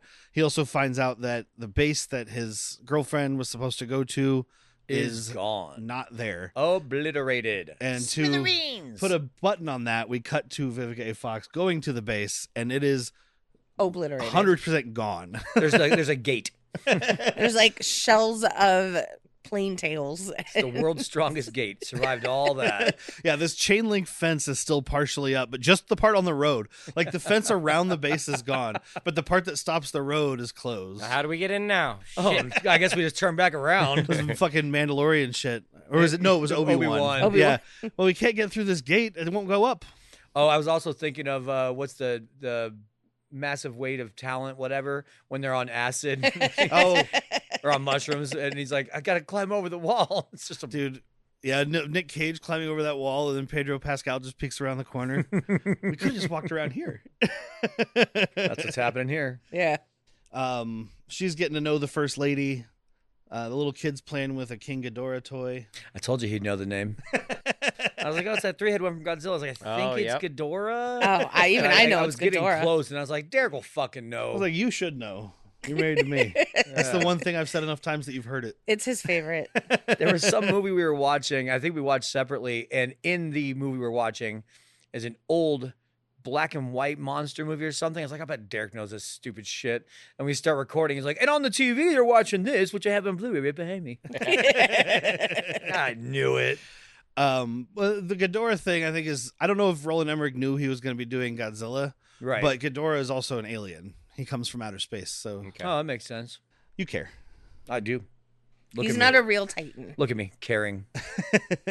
So we get Brent Spiner doing an autopsy on this biomech suit because they think the alien's dead, but it's not. You gotta have some. I mean, I guess it does have its mental powers, but you gotta have some fucking safeguards up in here. There needs to be a button you can slap. Sorry, Candy. There needs to be a button you can slap that just gasses the whole room and puts everybody to sleep. Yes, agreed. Also, the glass. Yeah, that's not just a hydraulic press that's above this table, and when things start going wild, you hit the button, squish. Yeah, a squish button on all these. Yeah. And that's what it says, too. It's a big red button underneath. It says squish. Oh, no, it's waking up. Hit the squish button. The design of this exoskeleton is dope as fuck. Especially when it's left open. Right? The feet alone are like 3-fingered hands walking on knuckles. Yeah. Yeah, and when they cut it open, and it like pops open with like fucking pressure, and then they have to like peel back these layers inside of it, and you got the little goopy guy with silver eyes inside I there. thought they smelled bad on the outside. It's 100% what he says right And here. the right? He's like, tentacles. oh, the tentacles thing is fun. So the alien comes to life, and it's attacking Brent Spiner in the brain. And then it cuts away because the Insane in the president and all his membrane. men walk in, and then the room is just foggy white. Before it cuts away, we've got the tentacles flapping, and it's destroying everything. The tentacle thing is all practical, of course, you can tell, but it's just a bunch of people standing on the side doing like jump rope, like all at different speeds. Awesome. So they like you see the behind the scenes shot of it. It's just all these different guys just whack, whack, whack, whack, whack, whack. It was dope. Yeah. That is cool. And then the alien suit is a guy in a suit, but the bottom half is just his real legs. Yeah. So it's just like this weird tall alien thing, and then just human legs walking. He skipped leg day, dude. It's fine. Chicken legs. But yeah, the I president. I like to them come reveal in. the president. Everybody comes in like they're looking like it's all fucking smoky and cloudy. What happened? Funk. Got fucking brackish. Sorry, brackish. Now that I know his name, pressed up against the window. And like I love, like get him out of there. It's like, wait, but even before that, he's floating in the air. This is unnatural. Even before you hear this fucking voice of his, that's already creepy. He's 17 feet in the air. That's not good for anybody. No. Yeah, no, Adam Baldwin is not smart. No. Because like literally Brent Spiner does the release me, and he's like, let him out. Let him I'm out. Like, no, That's it. you don't let the demon voice out. No. You never let demon voice out. And then the best line is that bulletproof glass. Well, first it's like, what are No, your plans? sir. Like, what do you want? He's like, dark. Yeah. Oh, That's- and then the president. I just want there to be peace between us. This like stuck with me my whole life. This terrified me as a little kid. No peace. That voice is fucking crazy. And this it's is so good. Oh, it's so good. But this is where we do learn because the president is getting affected by the Yeah. mental thing. Mental laser. We And learn that's when they light they're up locusts. the alien too. Yeah. And he's like, I saw their plan. Dude, I fucking love that though. We talked about it a little bit, but Robert Loggia, is that glass bulletproof? And they all just, every single person in there just lets No, loose. sir. Well, and Whitney's like, it should be. And I'm like, but why? Yeah. So nothing can get out. But as of right now, you've only had dead ones. Exactly. Okay. This base was built to study these dead aliens. They're not assuming they're finding more. I would think. I doubt they ever thought they would find live ones. Yeah. I don't think it's weak glass because I mean he's smashing Brent Spiner up against it, but bullets are going through. The alien's like, wait, it's not bulletproof glass? Boom, boom, boom. Just keeps blooding him up. But I guess, his suit is open. I like this part too. I want to talk about great that. look. Because the suit is open and the alien is just riding the inside of it. It's like a reverse Master Blaster. Like he's on the Yeah. front instead of the back. Yeah. It's what's her name? Ripley in Aliens. Oh, Get the for big sure. fucking in the mech mech suit. Yeah, it's just an open cockpit. Yeah. But yeah, so that makes him easy to shoot. And this is when, he talks about how they're locusts and whatnot. And then he's like, And all then right. their mothership actually looks like a locust. Oh, yeah. Locust. And now it's time to nuke them. He's like, fuck that. Nuke those motherfuckers. And that's They want our resources? We don't have any. well, that's Jeff We're Goldblum's going theory. full He's like, Stalin. let's do it. Let's ruin this world. Let's ruin the planet so they don't take anything from us. Yeah, I love drunk Jeff Goldblum. Like, I'm going to kick over this trash can. See how dirty Earth is? You don't want it. This is when we see sexy V-neck or sexy spaghetti strap. And his ex-wife comes in to take the bottle and puts it back in the fridge, and he's like, "Fuck you, that bottle's mine." You don't put whiskey in the fridge, idiot. You idiot. I don't like cold whiskey. And Will Smith takes a chopper at some point to go find Vivica A. Fox. Yeah, that part I was like, did we know he was leaving? Yeah, because he runs out. It's a real big buff guard too, Dude, and he's it's like, so I can't give you the keys, man. He's like, just tell him I hit you. Looks at him like, what? You hit me? Yeah, this I fucking took down the massive dude. alien. Yeah, but the alien didn't look like this. This is Flavor Flav telling Suge Knight, just tell him I hit you. Okay, I must have like blinked or something because I don't recall that It part. is a quick scene, but it's just literally he's Big like, you rocked can't- up dude. Yeah, big rocked up. You're like, can't let you leave. He's like, just tell him I knocked you out. Like what? And then he shows up at NORAD. No, he goes to El Toro, which Oh. is the base that's where he finds Vivica A. Fox and the First Lady and all that fun stuff. First lady, second lady, best boy. They also do the Boomer. nuclear attack. They stick it. They decide to go with Texas. They're like, fuck it, who cares? No one's gonna miss it. Look, they have the least amount of natural resources. It's fine. They just have oil. They have oil. They used We to. can still get oil when it's nuclear. Yeah. We'll figure it out. Yeah. We'll be living underground anyways. So. Yeah. We're going to need that. So does this? I don't know if you know more stuff about military stuff. Is this? So they got the stealth bomber planes. I know Yeah. those are nuclear capable. That's what they're for. Do they have guys in little tanks on the ground to watch the bombs? I've never seen that, but I mean, I'm sure. It's wild. Like you just have these guys. 'Cause it's in like this an thing, they're like, MRAP. we're good. It's not an MRAP, but it's like one of those big fucking kind of hefty boys. I love that this thing is very clearly a miniature too. Uh-huh. Like it rolls up on this little ledge and it's just like it looks like a toy. So cute. But yeah, they nuke the ship. Everybody's Oh, we celebrating. got it. Yeah, look at it. Yay, It's all gone right. because our TVs went static. It must be dead. Yeah. Oh, no, it's fine. I really hate no. this CIA guy. I really You're fucking supposed hate to. him. Oh, yeah. You're supposed to. Because, like, they're like, he's the Secretary of Defense. Also, he's the former head of the CIA. And you're like, oh, so I hate him. Yeah. Like George H.W. Bush. Hate him. Hey, Barb, talking about our family again on that there podcast. Can't be prudent. He was the former head of the CIA. He's the one who killed JFK. Yeah, kind of a Nazi. A little bit of a war criminal himself there, you know. You know that story? No. Oh, he was in Dallas when JFK was killed, but he can't remember what he was doing. Well, he can't remember anything now. He's dead. But back then, he couldn't remember what he was doing that day. Everybody's like, you know the thing? Everybody Senior? knows what they were. Yeah. Okay. Everybody it's knows like where they 9/11 were. and JFK being Yeah. assassinated. Everybody for, knows exactly what they were doing American when history. JFK was assassinated. And he's When like, Cheers went off I the just air. can't remember. What was I doing? I wasn't leading an assassination. Well, I probably had a sandwich. Love them wasn't sandwiches. killing a Democrat. That's for sure. I wasn't sitting in a hotel room with a bunch of guys around monitors talking to people in earbuds. That'd be weird. I, in fact, was killing an Irishman. That's what I call a Reuben sandwich, just so we're clear. I was in my hotel polishing off some pastrami. Call it an Irish car bomb. Somebody the other day at the bar was like, order me an Irish car bomb. And it's one of my regulars. I'm like, that's fucking offensive. You can't go saying that. I don't walk into your fucking bars going to ask for a 911, which is 2 Steel Reserves and a flaming Dr. Pepper. Or Fireball. That'd be a better one.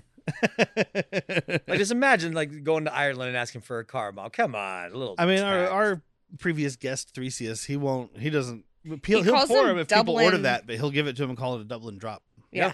I'm like, yeah, well, whatever. Dublin drop is what I call teabagging ladies. If you want to give me a fucking, dudes. if you want to make a drink that's called the Oklahoma City bombing, I'll fucking drink it. I don't give a shit. It's Screwball and Chambord. It's I'll try PB&J. Like, gross. I'll try it. Ew, I'll take 2. Rumplemans and Jaeger. Is that what we're supposed to drink, right? I don't remember what we made. Rumplemans and Screwball. Oh, Ugh. that's right.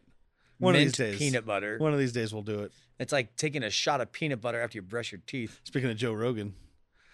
Because that's where we got it from. Yeah, because he Oh. chews gum and shoots That's Screwball or right. some shit. Yeah, because he He was drinking chews Screwball gum. while he was chewing bubble gum, and I was Yeah. like, that's just a fucking maniac maneuver. Maybe Joe Rogan taught Brackish how to extract DMT from these aliens, and that's what he was doing the whole fucking time. Or it's Jinkum, that's why the suits stink. They're just in there pissing and shitting in those exosuits. Oh. And if you don't clean it out, you get those weird flaps. Those aren't biological. Those are just like biofilm. Oh, that Jankum skin? Yeah, Jinkum. You gotta peel the Jankum skin off the top to get to the good stuff. It's like pudding. You let your gravy sit out at It- room temperature for It too did long. look like the SCOBY on the top of my kombucha a lot like that. So Will Smith gets back to the base here, and he's got the first lady, and she's got internal bleeding, and there's Yeah, but nothing they can do to Your help blood's her. supposed to be on the inside. fucking hated this part. They It could have makes come up with sense. something better than internal bleeding because you can always perform surgery to I figure got out it. what's going on. She was sad. Her will to live just escaped her. Yeah, it's It like happened. that horse from that movie. He could have said Never her ending spleen- story, Artax. But She's just dying of a broken spirit. I was going with Padme. Okay, I was. She's just Well, sad. No, so it, No, right. can I finish? Yeah. They could have Can I said. finish? Can I finish? Can I finish? Okay, I'm finished. I'm finished.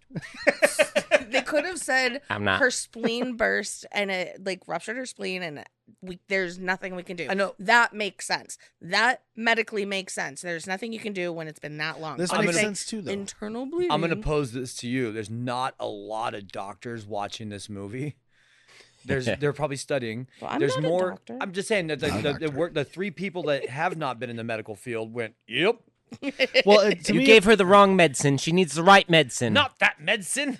the other medicine. it makes sense to me because what he says is she has internal bleeding, and if we had gotten to her sooner, we could have helped. So she's bled out too much, and literally, the little girl from fucking Scott Pilgrim goes in there, says, "I love you, mommy." Bill Pullman goes in there. They have a moment together, and then she dies. Like, she is that close to death. They're like, there's nothing we can do. She was holding on just to say moment. goodbye. Yeah. That was it. Oh, so it's like M. Night Shyamalan. Yeah. The truck is keeping her alive. Once we move the truck, she's dead. I don't think I'd look at my daughter and be like, I can't. Get her out of here. Well, that's what she does. She's like, I just can't go. That's what he's saying. He's like, I couldn't do that with my daughter. Like, you'd be like, no, hold on to me until the last fucking second that I die. I think it was a thing trying to in their case of like, she said bye to her, she did all that stuff, and then she Yeah. was like, "Can you go out so I can talk to Daddy?" She didn't want this little girl to see her die.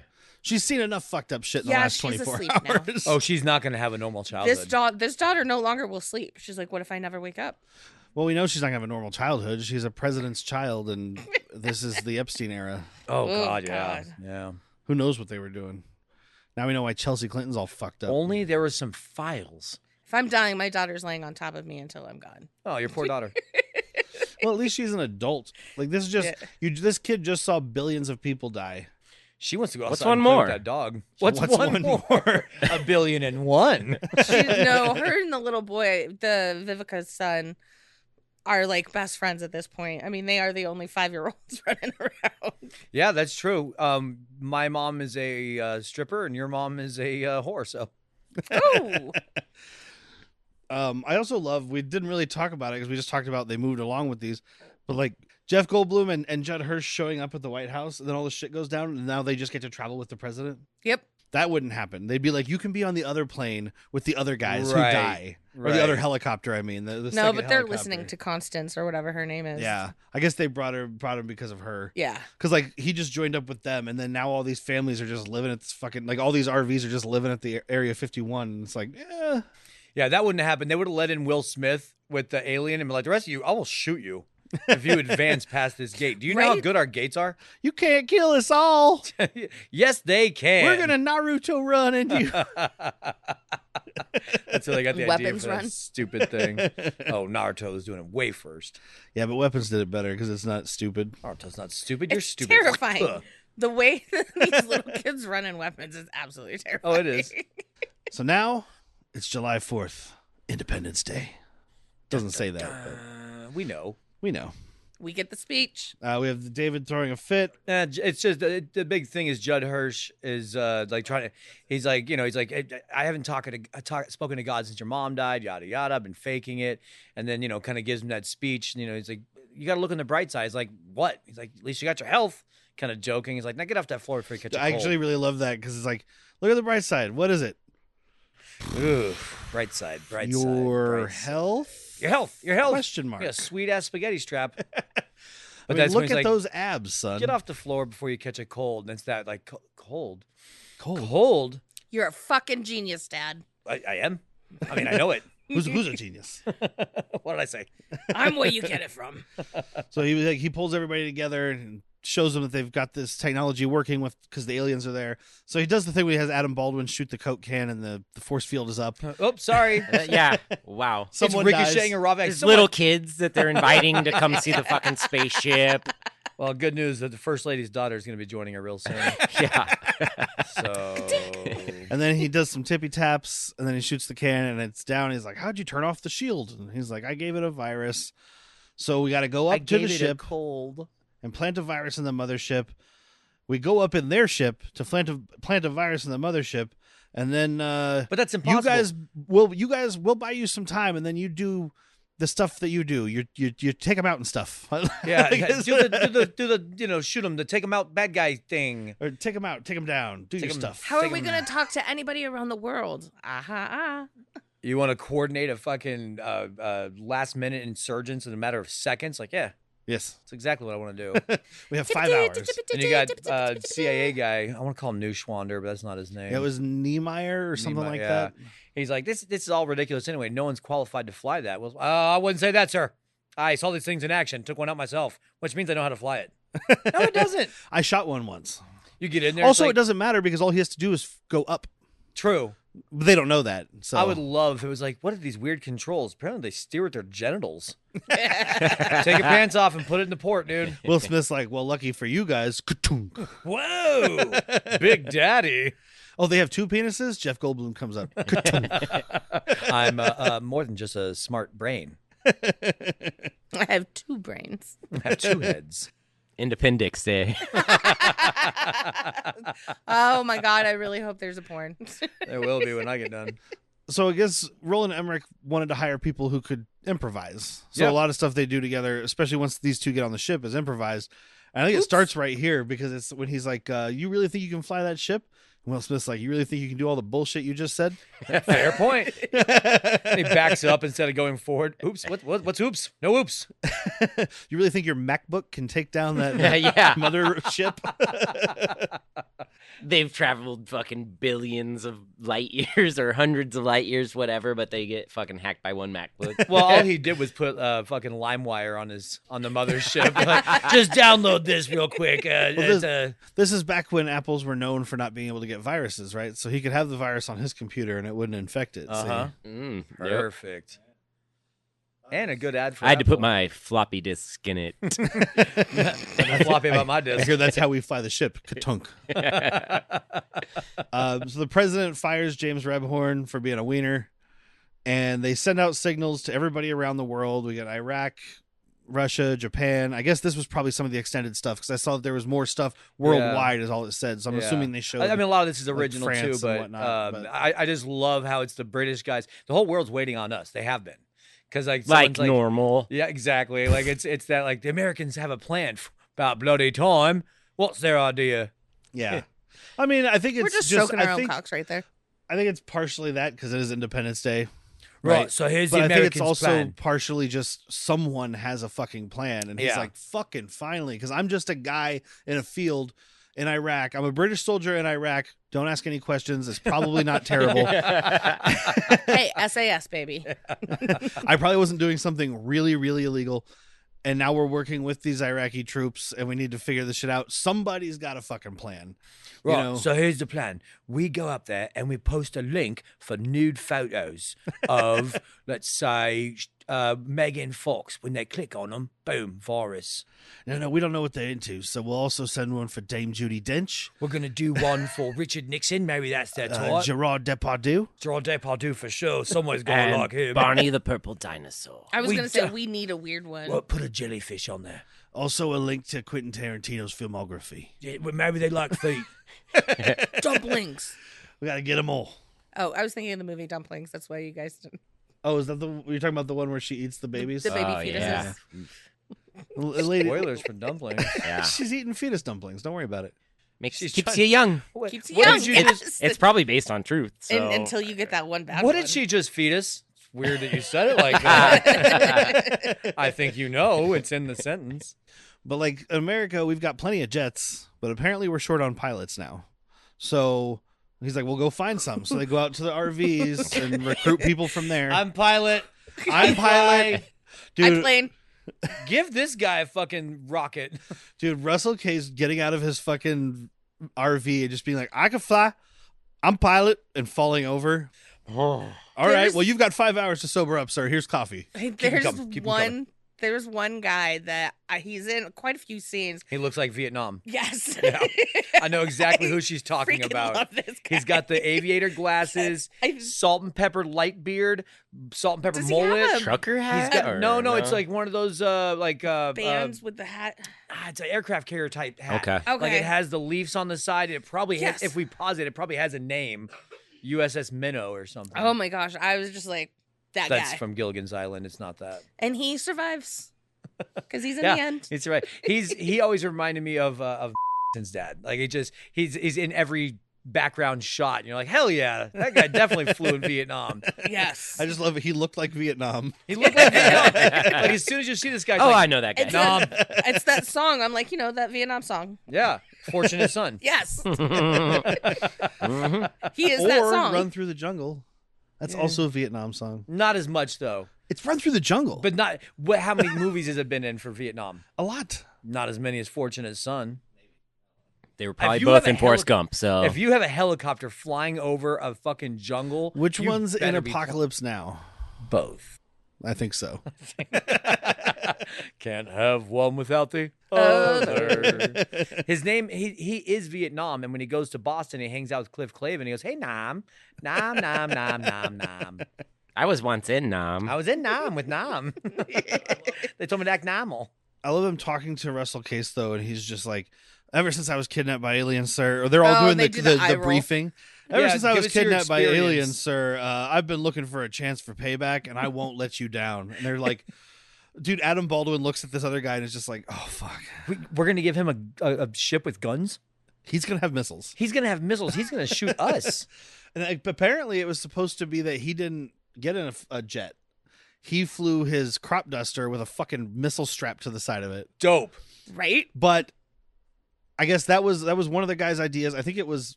Oh, it's the guy who they took Oaken's name from, who's someone who works on the production crew. Okay. And he came up with the idea, so they did that. They had that in the original version that they showed to test audiences. Didn't look right. Test audiences were like, we're believing all of this stuff you're asking us to believe, but not this. That's fair. It just seems out of like, how is he getting that crop duster through all these alien super jets? Because it's so low tech, they don't even notice it. They're like, we'll get him last. Yeah, He's fine. but Here's I what think you it's do. cool that you got him in a fucking fighter pilot helmet and shit. Like You he reverse gets- Strangelove it. You just have him strapped to a rocket that launches up instead of strapped to a rocket that. Remember me, boys? Yeehaw! Time for a probe. Woo! This time I'm going in your hole sexually. So they're going to go up and plant this virus, and then they're going to drop a nuke, and they have 30 seconds before the nuke explodes. Plenty of time. Plenty of time. We have no idea what the inside of the ship looks like, but we do know that it's bigger than Earth. It's a series of mazes. Well, this was unthought of. Someone's like, I played Star Fox. It might just be a lot of small tunnels with like little doors going up and down. You got to be careful. Don't forget, we need our victory dance. Who's got cigars? Then you got Judd Of course, Hirsch. Judd Hirsch has Probably two cigars. probably has the most disgusting old man cheap cigars you've ever fucking smoked. Oh, yeah. These are what's it called? Dutch Masters. These are awful. Will Smith and Vivica A. Fox get married Yeah. before, Oh, yeah. before they go. I guess that way she can get his stuff if he dies. Mm-hmm. It won't work that way. You have to be married Pretty for sure over they'll fudge 6 it months for or her. something. She's gonna be one of the few hot chicks left on Earth. Yeah. It's fine. They'll fudge it for her. Like, okay, well, yeah, your husband did die moments after you were married, but You it was also- saving Earth. The president, You like saved the first lady. I was gonna say, you got me to say goodbye to my fucking first Yeah. lady. So Yeah, that I'm pretty helps, happy too. about that. Also, you're really hot. Also, did you notice the chaplain? No. Rance Howard. Oh shit! I didn't even look at his eyes. Welcome back for like the 5th time or Yeah. something in an equally large role. Although the biggest role he had was Terminal Velocity. So another character that's in a movie with another character in this movie, but they don't share scenes. This is Ron Howard's brother or no? Ron Howard's Dad. dad. Oh, okay. I don't know him very You well. would okay. you'll I'm gonna show you him real quick. You'll recognize Okay. him. He was in the was Cowboy in The Way Tick. for a line. Or Yeah, Ticks. he was in Ticks. He was in Cowboy Ways and Terminal Velocity. He was in something else we did. He's popped up in so many things, and it's always just like a guy in the background. Okay. All right. Yep. Like, totally he's know him. just- So, I'm trying- Bryce Dallas. Bryce Yeah, Dallas. grandfather. Okay. I didn't even see him when I was like researching credits and stuff. I just saw his face, and I was like, "Oh, that's Rance Howard." That's more of the era you would know Yep. him as. Oh, I was just looking to pull him up to see what he had been in that we'd done. Guess who's credited with special vocal effects on this movie? Rance, Welker. Frank Welker. of course. He's doing the chittering and the release. Yeah.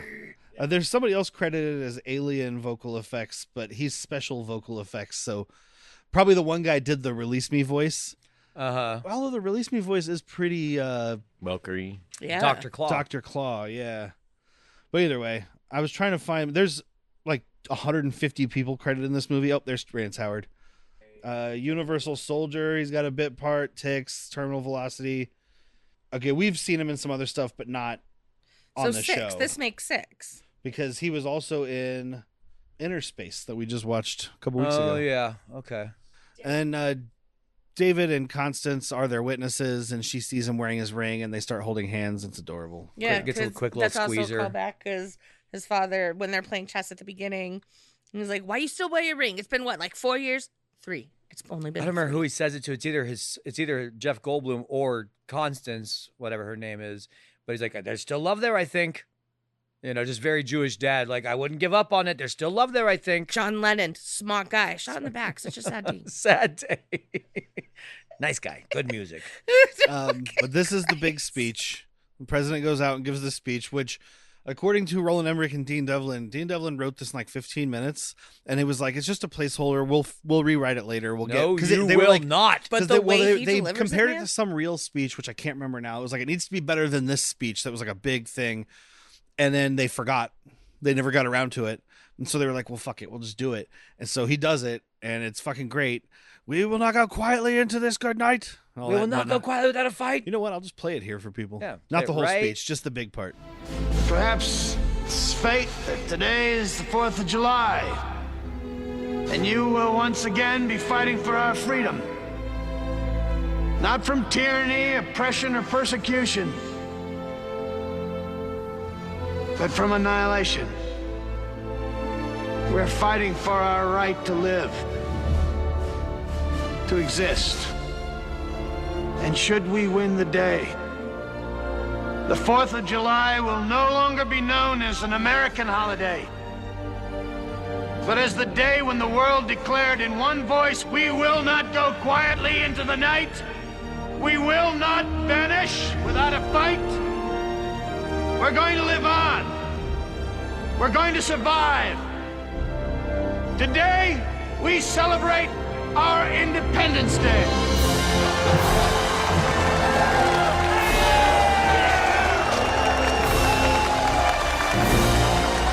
Now that Derek's got goosebumps.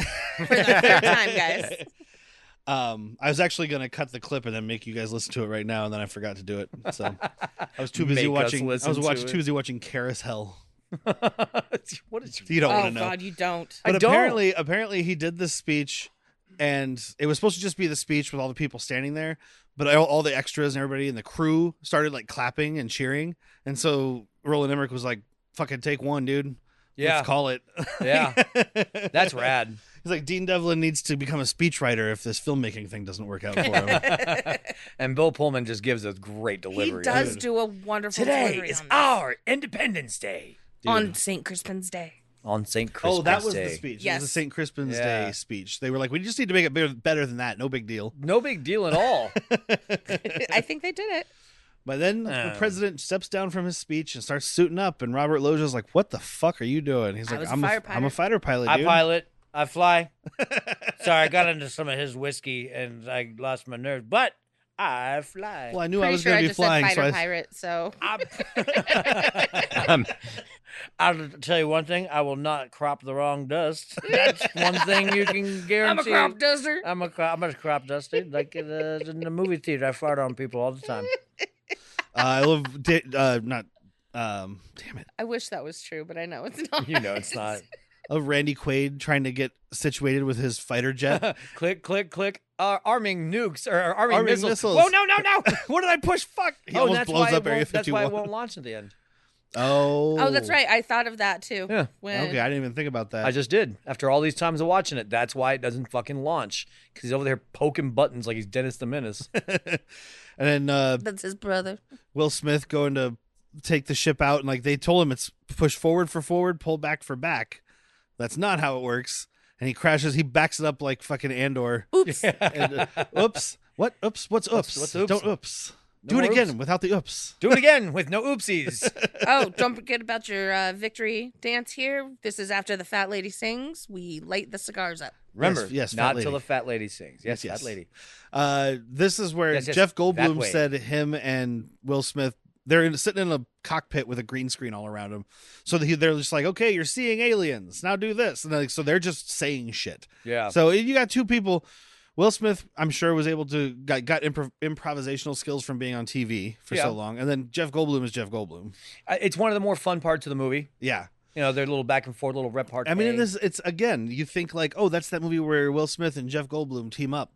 This is it. This is the Yeah. first and last time they're together. You know what I think I just remembered? Because Spiner's dead. Brackish. Yeah. I think he's alive in the sequel. Oh, I think they do bring him back.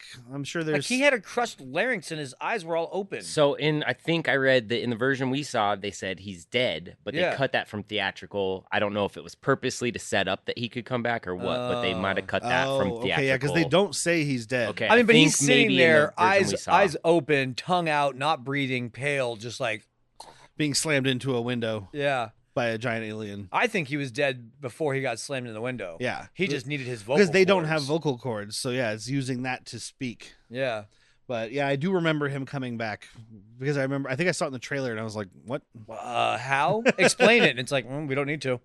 I'm sure they have an explanation. Go fuck yourself. He. Oh yeah, he's just Data now. He's just a robot. It turns out he had so much LSD in his system that he resuscitated himself mentally. So Alien DMT. Alien DMT. He didn't die. He was just surprised into the astral plane. Yeah. And then he gave himself CPR. Exactly. As an astral ghost. He I've seen Doctor squeezed his Strange. heart and pumped it. Oh yeah, he reached in there and squeezed it. Kalima, Kalima, Kalima. I've got to get me one of these from Will Smith. Oh yeah. Gotta have that. Gotta get me. So the alien ships have now changed course. They're heading for Area 51. Secret's out. They go up. The mothership is automatically pulling them in. He's like, I guess they taking control of the ship. He's like, when were you going to tell me they could do that? Oops. we got to work on our communication, you and I. We got some shit to talk about. No more of these fucking little surprises.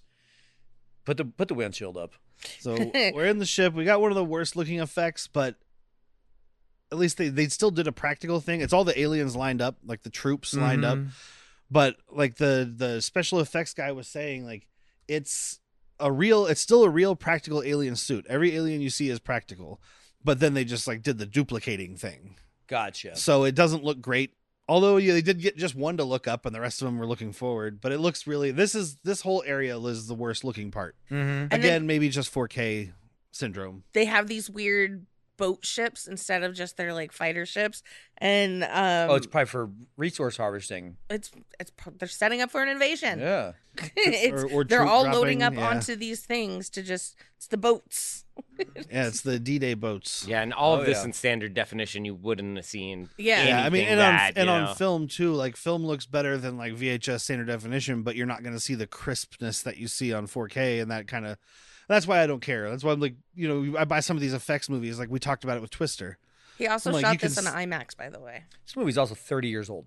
Yeah. Yeah, that's what I mean. Like we talked about it in Twister. Like we see the stuff. It doesn't look perfect on 4K, but it wasn't meant to be seen that way. Yeah. Nobody was planning. That was when I way. realized that's how you take down a tornado. Is you got to stake its heart. Okay.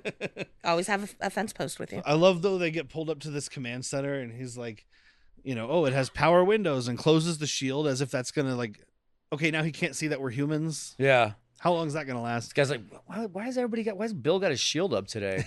Also, Bill, you've been missing for 50 years. Also, I think they pull it directly to the command center thing because why is this one fighter ship coming up by itself, not in a mothership, right? Why didn't you go to the secondary ship? And also, destroyer, where have you been?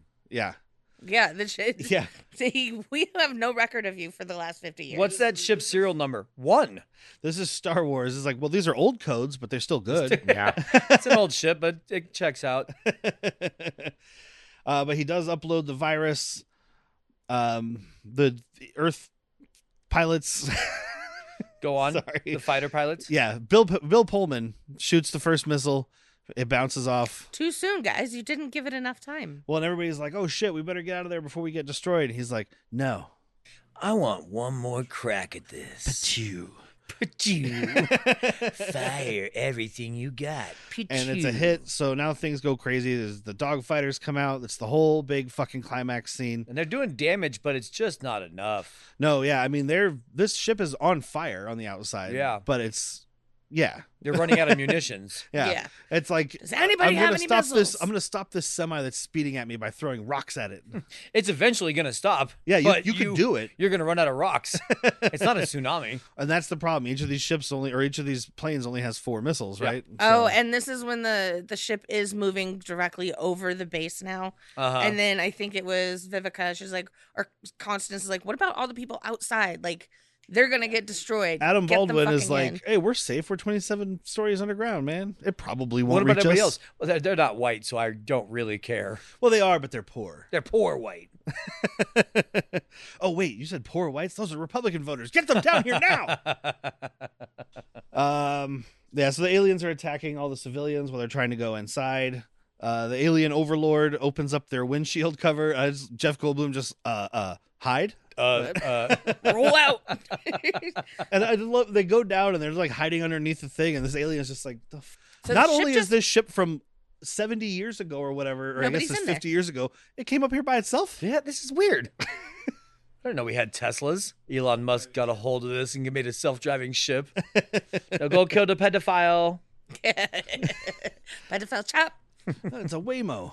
I thought it had all the weird extra shit on the outside because they have it all patched up with like earth metal and shit, right? Like, Oh, the reason that they're ducking too is they're clamped. They cannot leave. oh yeah, they're that stuck was in place. not part of yeah. their plan. Yeah. So like, well, we got the virus uploaded. We want to just light up these cigars and make our peace with dying and launch Yeah. the nuke. Yeah. Yeah, let's do it. So they get ready to launch the nuke. The president has the last missile because he shot the first two and then he only shot one more. He's like, I'll just wait. I want to be the big guy. Just in case. And he shoots for the core because the ship is opening up and it hits one of the side flap things, one of the lips. What an idiot. One of the labias. Hit the labia minora. And he's like, well, that's all the missiles. We're all out. Does anybody have a missile? And here comes Russell I'm Case. pilot. I have missile. I missile. I missile. He is missile. He becomes missile. I mean, it's great. He's having the moment of his life, right? Sorry, I'm late, Mr. President. Told you I wouldn't let you down. I was writing a movie called Missile Doubtfire. Hello. Goodbye. Dude, the score is fucking going wild here. I There's am, all like, these ships flying Antsy around. at this point. Yeah, the music is so tense. He shoots that last missile, and of course, it also misses. Or no, he doesn't have. It doesn't engage. It won't release. Yeah, The he clamps. can't shoot the last one. That's right, because it 'Cause he- misfires. 'cause That's he what I fucked wrote. around misfire. earlier. And they're like, Yeah. "Who's that guy?" Who the people on base is like, "Who's that guy?" Put him on speaker, and then you got Miguel Russell Case, sir. Yeah, Miguel's just hanging out in the command center. listening to his father. Oh, Yeah. oh my I guess because God. he got to go up, so they let the families. They're like, you guys can Sure. go down further levels because your parents volunteered. Yeah, to that die. makes sense. Bernie knows. He's looking at the picture of his family and do me a favor, tell my children I love them very much. And then, in the words of my generation, up yours. And he keeps screaming, but he's like, "Ooh, that's a lot. I'm gonna need another line. I ran out of breath." I started that early. So he goes on his kamikaze run right as the weapon's igniting. Hello, boys. I'm back. I'm big. And I love Big a bada a boom. It's like design flaw. Roland It's like a Emmerich Death talked Star. about this, and we rewound it to look at Yeah. it. So when they do the core exploding, instead of doing another explosion, because this would be a lot more complicated thing, what they did was they took the explosion of the Empire State Building and just flipped it upside down. So if you look at it, the core looks a little different. It's a long, pointy thing, but it looks a little different. Right as soon as it starts exploding, all of a sudden it looks like it has windows and shit because it's just Nice. the Empire State Building. It's a good way to save money. Yeah, absolutely. But yeah, and of course, you got Adam Baldwin talking to Miguel, and he's like, "Oh, your father was very brave. You should be proud of him." I am, sir. They were just SAMs. Surface to air missiles. They were SAMs. So we know how to take him out. Spread the word. On So Manny we Station start seeing Way. him exploding all around the world. Will Smith and Jeff Goldblum launch the missile, and it shakes them loose. Smile like Yeah. they're smoking their cigars. And I There think ain't no it's- fat lady singing today. Oh, before that though, he's puffing the stogie and he's like, I always thought this was gonna be the thing that killed me. Nope, aliens, dude. Didn't Jeff see that Goldblum coming, did was you? talking about how he's like, in the interview, he was like, "My body's I'm a very precious fairy or something like that." He's like, "I don't smoke. I don't do these things." And like between takes, he had to keep smoking. So he would like hand it to the assistant director, and he's like, "You keep this lit, and when we start, you hand it back to me, and I'll." I mean, he looks great for his age. Yeah. But yeah, the Looks great nuke for any takes out the age. command center. Like it knocks all the shit loose. The ship falls off. And Will Smith's like, I ain't heard no fat lady. Forget the fat lady. You're obsessed with the fat lady. Fat ladies, too. Good line. Great line. So yeah, the big escape Great run. line. Of course, they have to get out of this puckering butthole at the last second. Yep. Butt pucker finish. That whole thing goes up. And then, of course, the explosion from that overwhelms their ship. And Will Smith and Jeff Goldblum die. Yep, that's the end of that. That's how he died for the sequel. Just kidding. They're alive. Yeah. They get a signal. We haven't had contact for 20 minutes, guys. Yeah. They're dead. It's been 20 minutes. They get a signal. They go out, find him in the salt flats. Fucking Will Smith's doing his normal swagger, but then you got Jeff Goldblum swagger right next to it. Damn, that was hot. Like with the flight suit and the cigar and like just this fucking the swaggering hips shit going on. He's eating it up. It's funny that you say he doesn't smoke because he smokes the cigar a lot better than Will Smith does. Will Smith uses a lot of teeth. I do like the president coming up to him because obviously they're not friends. We didn't talk too much about it, but he did punch him. He punched him. And just instead of, he's like, congratulations, Captain, to Will Smith or whatever. He turns to what Jeff Goldblum. He's like, not bad. Not bad at all. Really not bad at all. He should have just decked him, hit him. Right? I was expecting that so hard. Drop him. Just didn't help him up. We're even, dude. You know you had that coming, right? I'm taking your wife too now. I promised you fireworks, didn't I? Because all this shrapnel is raining down, which probably won't cause any problems on the remaining cities. There's also no way there's like foreign elements on this alien ship that's going to be detrimental to our livelihood. I'm sure it's addressed in the sequel. I just don't remember anything of. I remember they did something with the ships. Yeah. But I'm sure the shrapnel. I might torture myself and watch that. But I just feel like Me too. this ship was bigger than Earth. And now these chunks are falling into Earth's atmosphere. This is going to be more problems. Independence Day 1.5. It's just the next day, and it's just people running for cover. And that's the whole movie. We did it. What is that coming right? Oh my God! It's shrapnel everywhere. There's nothing we can do to stop that. So quick, get to a service tunnel and a highway tunnel thing. If only we could catch it in like a net or something. Net, like a net in the sky, like a sky net. we need a sky net. Dun dun dun dun dun. Happy 4th of July, Daddy. End of the movie. Sorry, Mommy's not here to see it with us. She's dead. So, I mean, I think we know how it's going to go, but we'll do recommendations. We'll start with recommendations and final thoughts. We'll start with our esteemed guest. It's a recommend. It still holds up, surprisingly. Like, I just thought it would be two 90s for me. I don't know, the catchphrases. Too blockbuster because I was not a fan of that. I was going to say, it was like housecast for you. Ryan's always been against blockbusters. Like just starting around that era. Heartless blockbusters. Mid to late 80s or mid to late 90s. And that one held up. Yeah. This is a total guest watch. I got Bernie nose. I cried at like 3 different parts. I fucking cried right now. So husband gets goosebumps. Okay, Boomer. I know. God, Boomer, the bestest boy. He lived. He does live. We're good. Well, he's not 11 now. It's 30 years ago. That dog dead. But no, full recommend. I loved this movie. Like BLEEP says, it definitely holds up. And even with the stupid 90s jokes, it wasn't over the top. Like, fuck the lawyer. Yeah. Yeah. No, full recommend. Yeah, same full recommend. Oh, and no caveats. Yeah, true. You don't need them. Caveats. To speak on like the 90s thing, it was in the time. So like if this came out now, I would hate all that. Like, forget my lawyer, and all the 90s-ish. But it's at the time I was like, this is fucking perfect. We're making fun of lawyers. We got fucking strippers. We love this. And you aliens. got the ambiguously gay jokes. Yeah.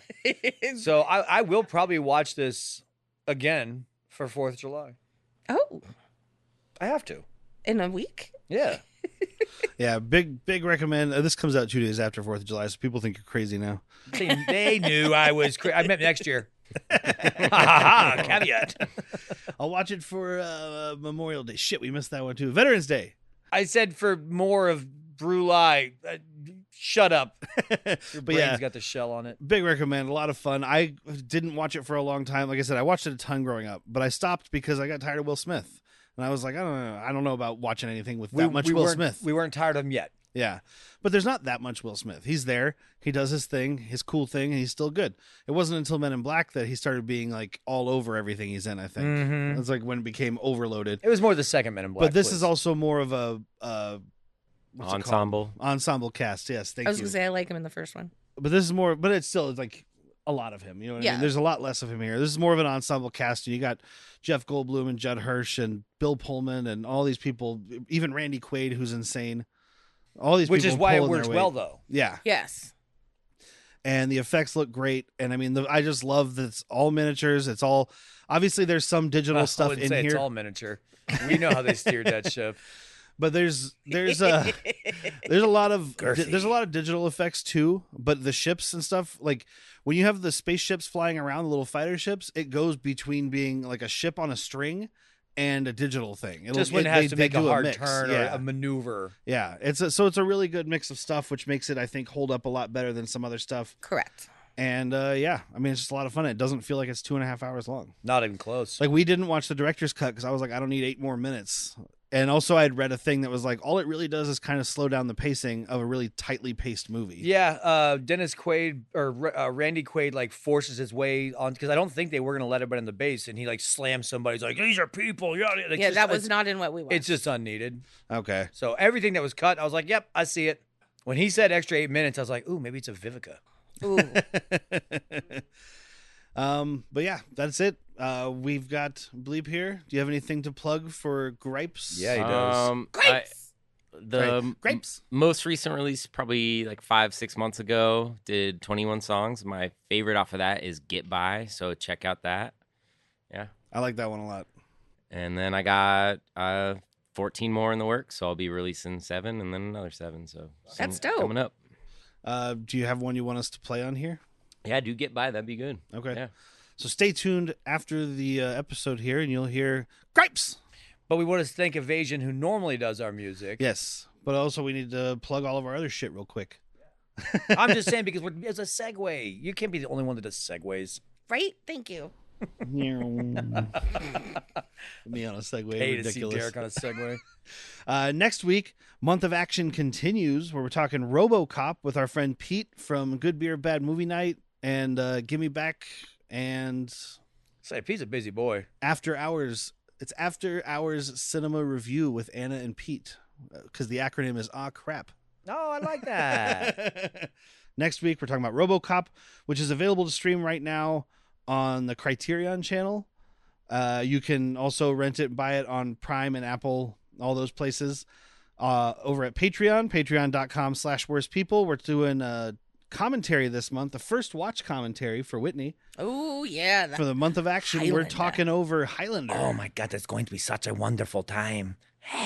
And if you're ever watching it with a group of people, there can be only one who hasn't seen it.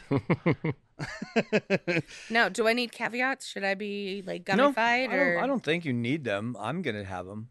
Okay. We'll do that. You can sync it up. There's more information if you join the Patreon there, but it's available on Prime, Peacock, Tubi, Hoopla, all those places. You're going to want to watch it without ads because we aren't going to have ads. Yeah, so don't do it'll Tubi, or desync. if you do, do it on Brave or whatever. Yeah, Brave and DuckDuckGo. Yeah, and there's a lot more information about how you can watch it on Patreon. We make it easy for you. We'll help you out It's here. going to be cheaper than renting it. Yeah. And then at the $5 level for Latchkey Vids, we keep that going, and we're talking about Highlander the series, episode 1, The Gathering, which is available on YouTube, and it's also on Prime, Peacock, Hoopla, and Tubi. And that's the first episode because it also has Christopher Lambert in it, not just whoever the guy is playing Duncan. Oh, no, there can't be only one? Oh, there can be a lot. There can be 6 seasons and 2 movies. There can be Obi-Wan. It also has Richard Mole in it. That's another reason I picked it. Wearing a crazy guy mask. So check all that out at patreon.com/worstpeople. I have to thank Evasion for providing our opening and closing music. And I have to thank Mickey and the guys that Give Me Back My Action, or Give Me Back. It's just called Give Me Back the Podcast now. Mm-hmm. Because they gave us the opening and closing speech that we get from John Mortis? Yes, John Mortis. Thank you. I was drawing a blank. Don't forget to check out everybody involved in the Month of Action. That's the whole point here. We're trying to build a community, support each other.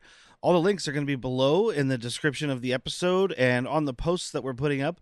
But don't forget to check out Gimme Back My, the podcast, Be Action, Flicks and Friends, The Baron's Hideout, Tombs of Terror with Old Man Brad, Dissect That Film, Geeks with Beards, Screams from the Basement, Spoils of Horror, A Cut Above, A Bucket of Chum, Movie Dumpster, Good Beer, Bad Movie Night, Balance of Cinema, Extra Spooky, Brainbuster Video, After Hours, B-Movie Brain, The Monster Zone, Video Villa, and Pizza Bone. So many good creators, so many great podcasts. Check everybody out.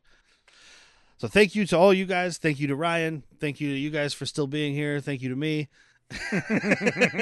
Just self-sucking. Happy Independence Day. Happy Independence Day. Just remember what Independence Day really means.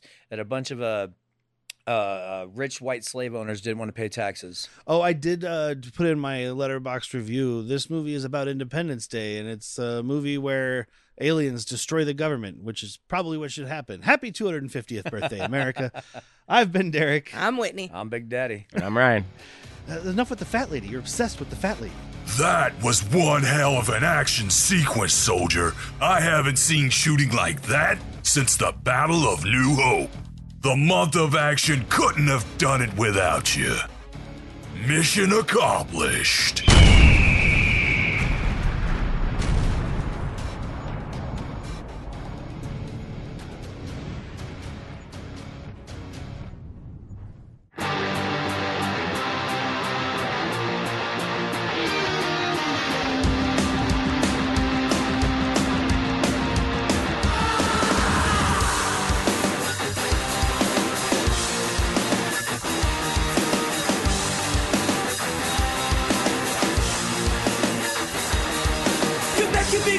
You're making me go weak.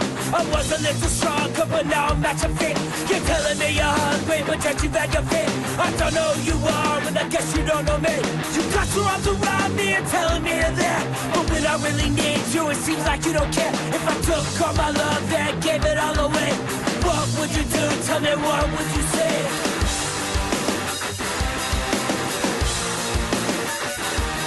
Now I sit by myself in the corner of my room. No one left to talk to and nothing left to do.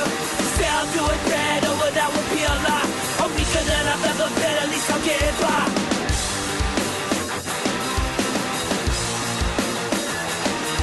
If I took all my love and gave it all away, what would you do? Tell me, what would you say? Would you make me out the bad guy and make yourself the good? You told me that you would, and I knew you probably would. All alone on my own is how it's supposed to be. Probably better off, but I hope you're missing me. Did I take it all for granted? You told me that I did. You said that you remember, I'm trying to forget.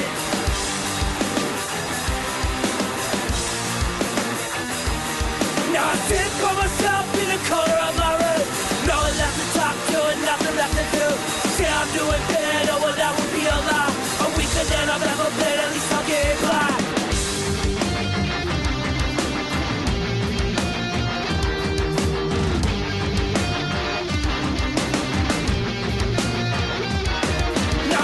By myself in the corner of my room.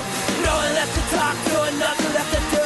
Say I'm doing better, well that would be a lie. I'm weaker than I've ever been, at least I'll get by. I get by, and I get so high.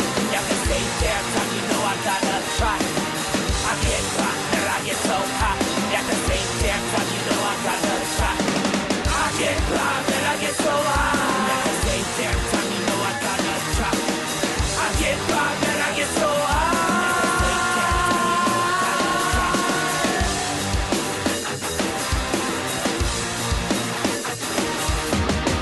I think werewolves run the government now. The Axis powers are us. Axis powers are us. Come on in and get yourself some dictator. I don't want to grow up. I'm a fascist kid.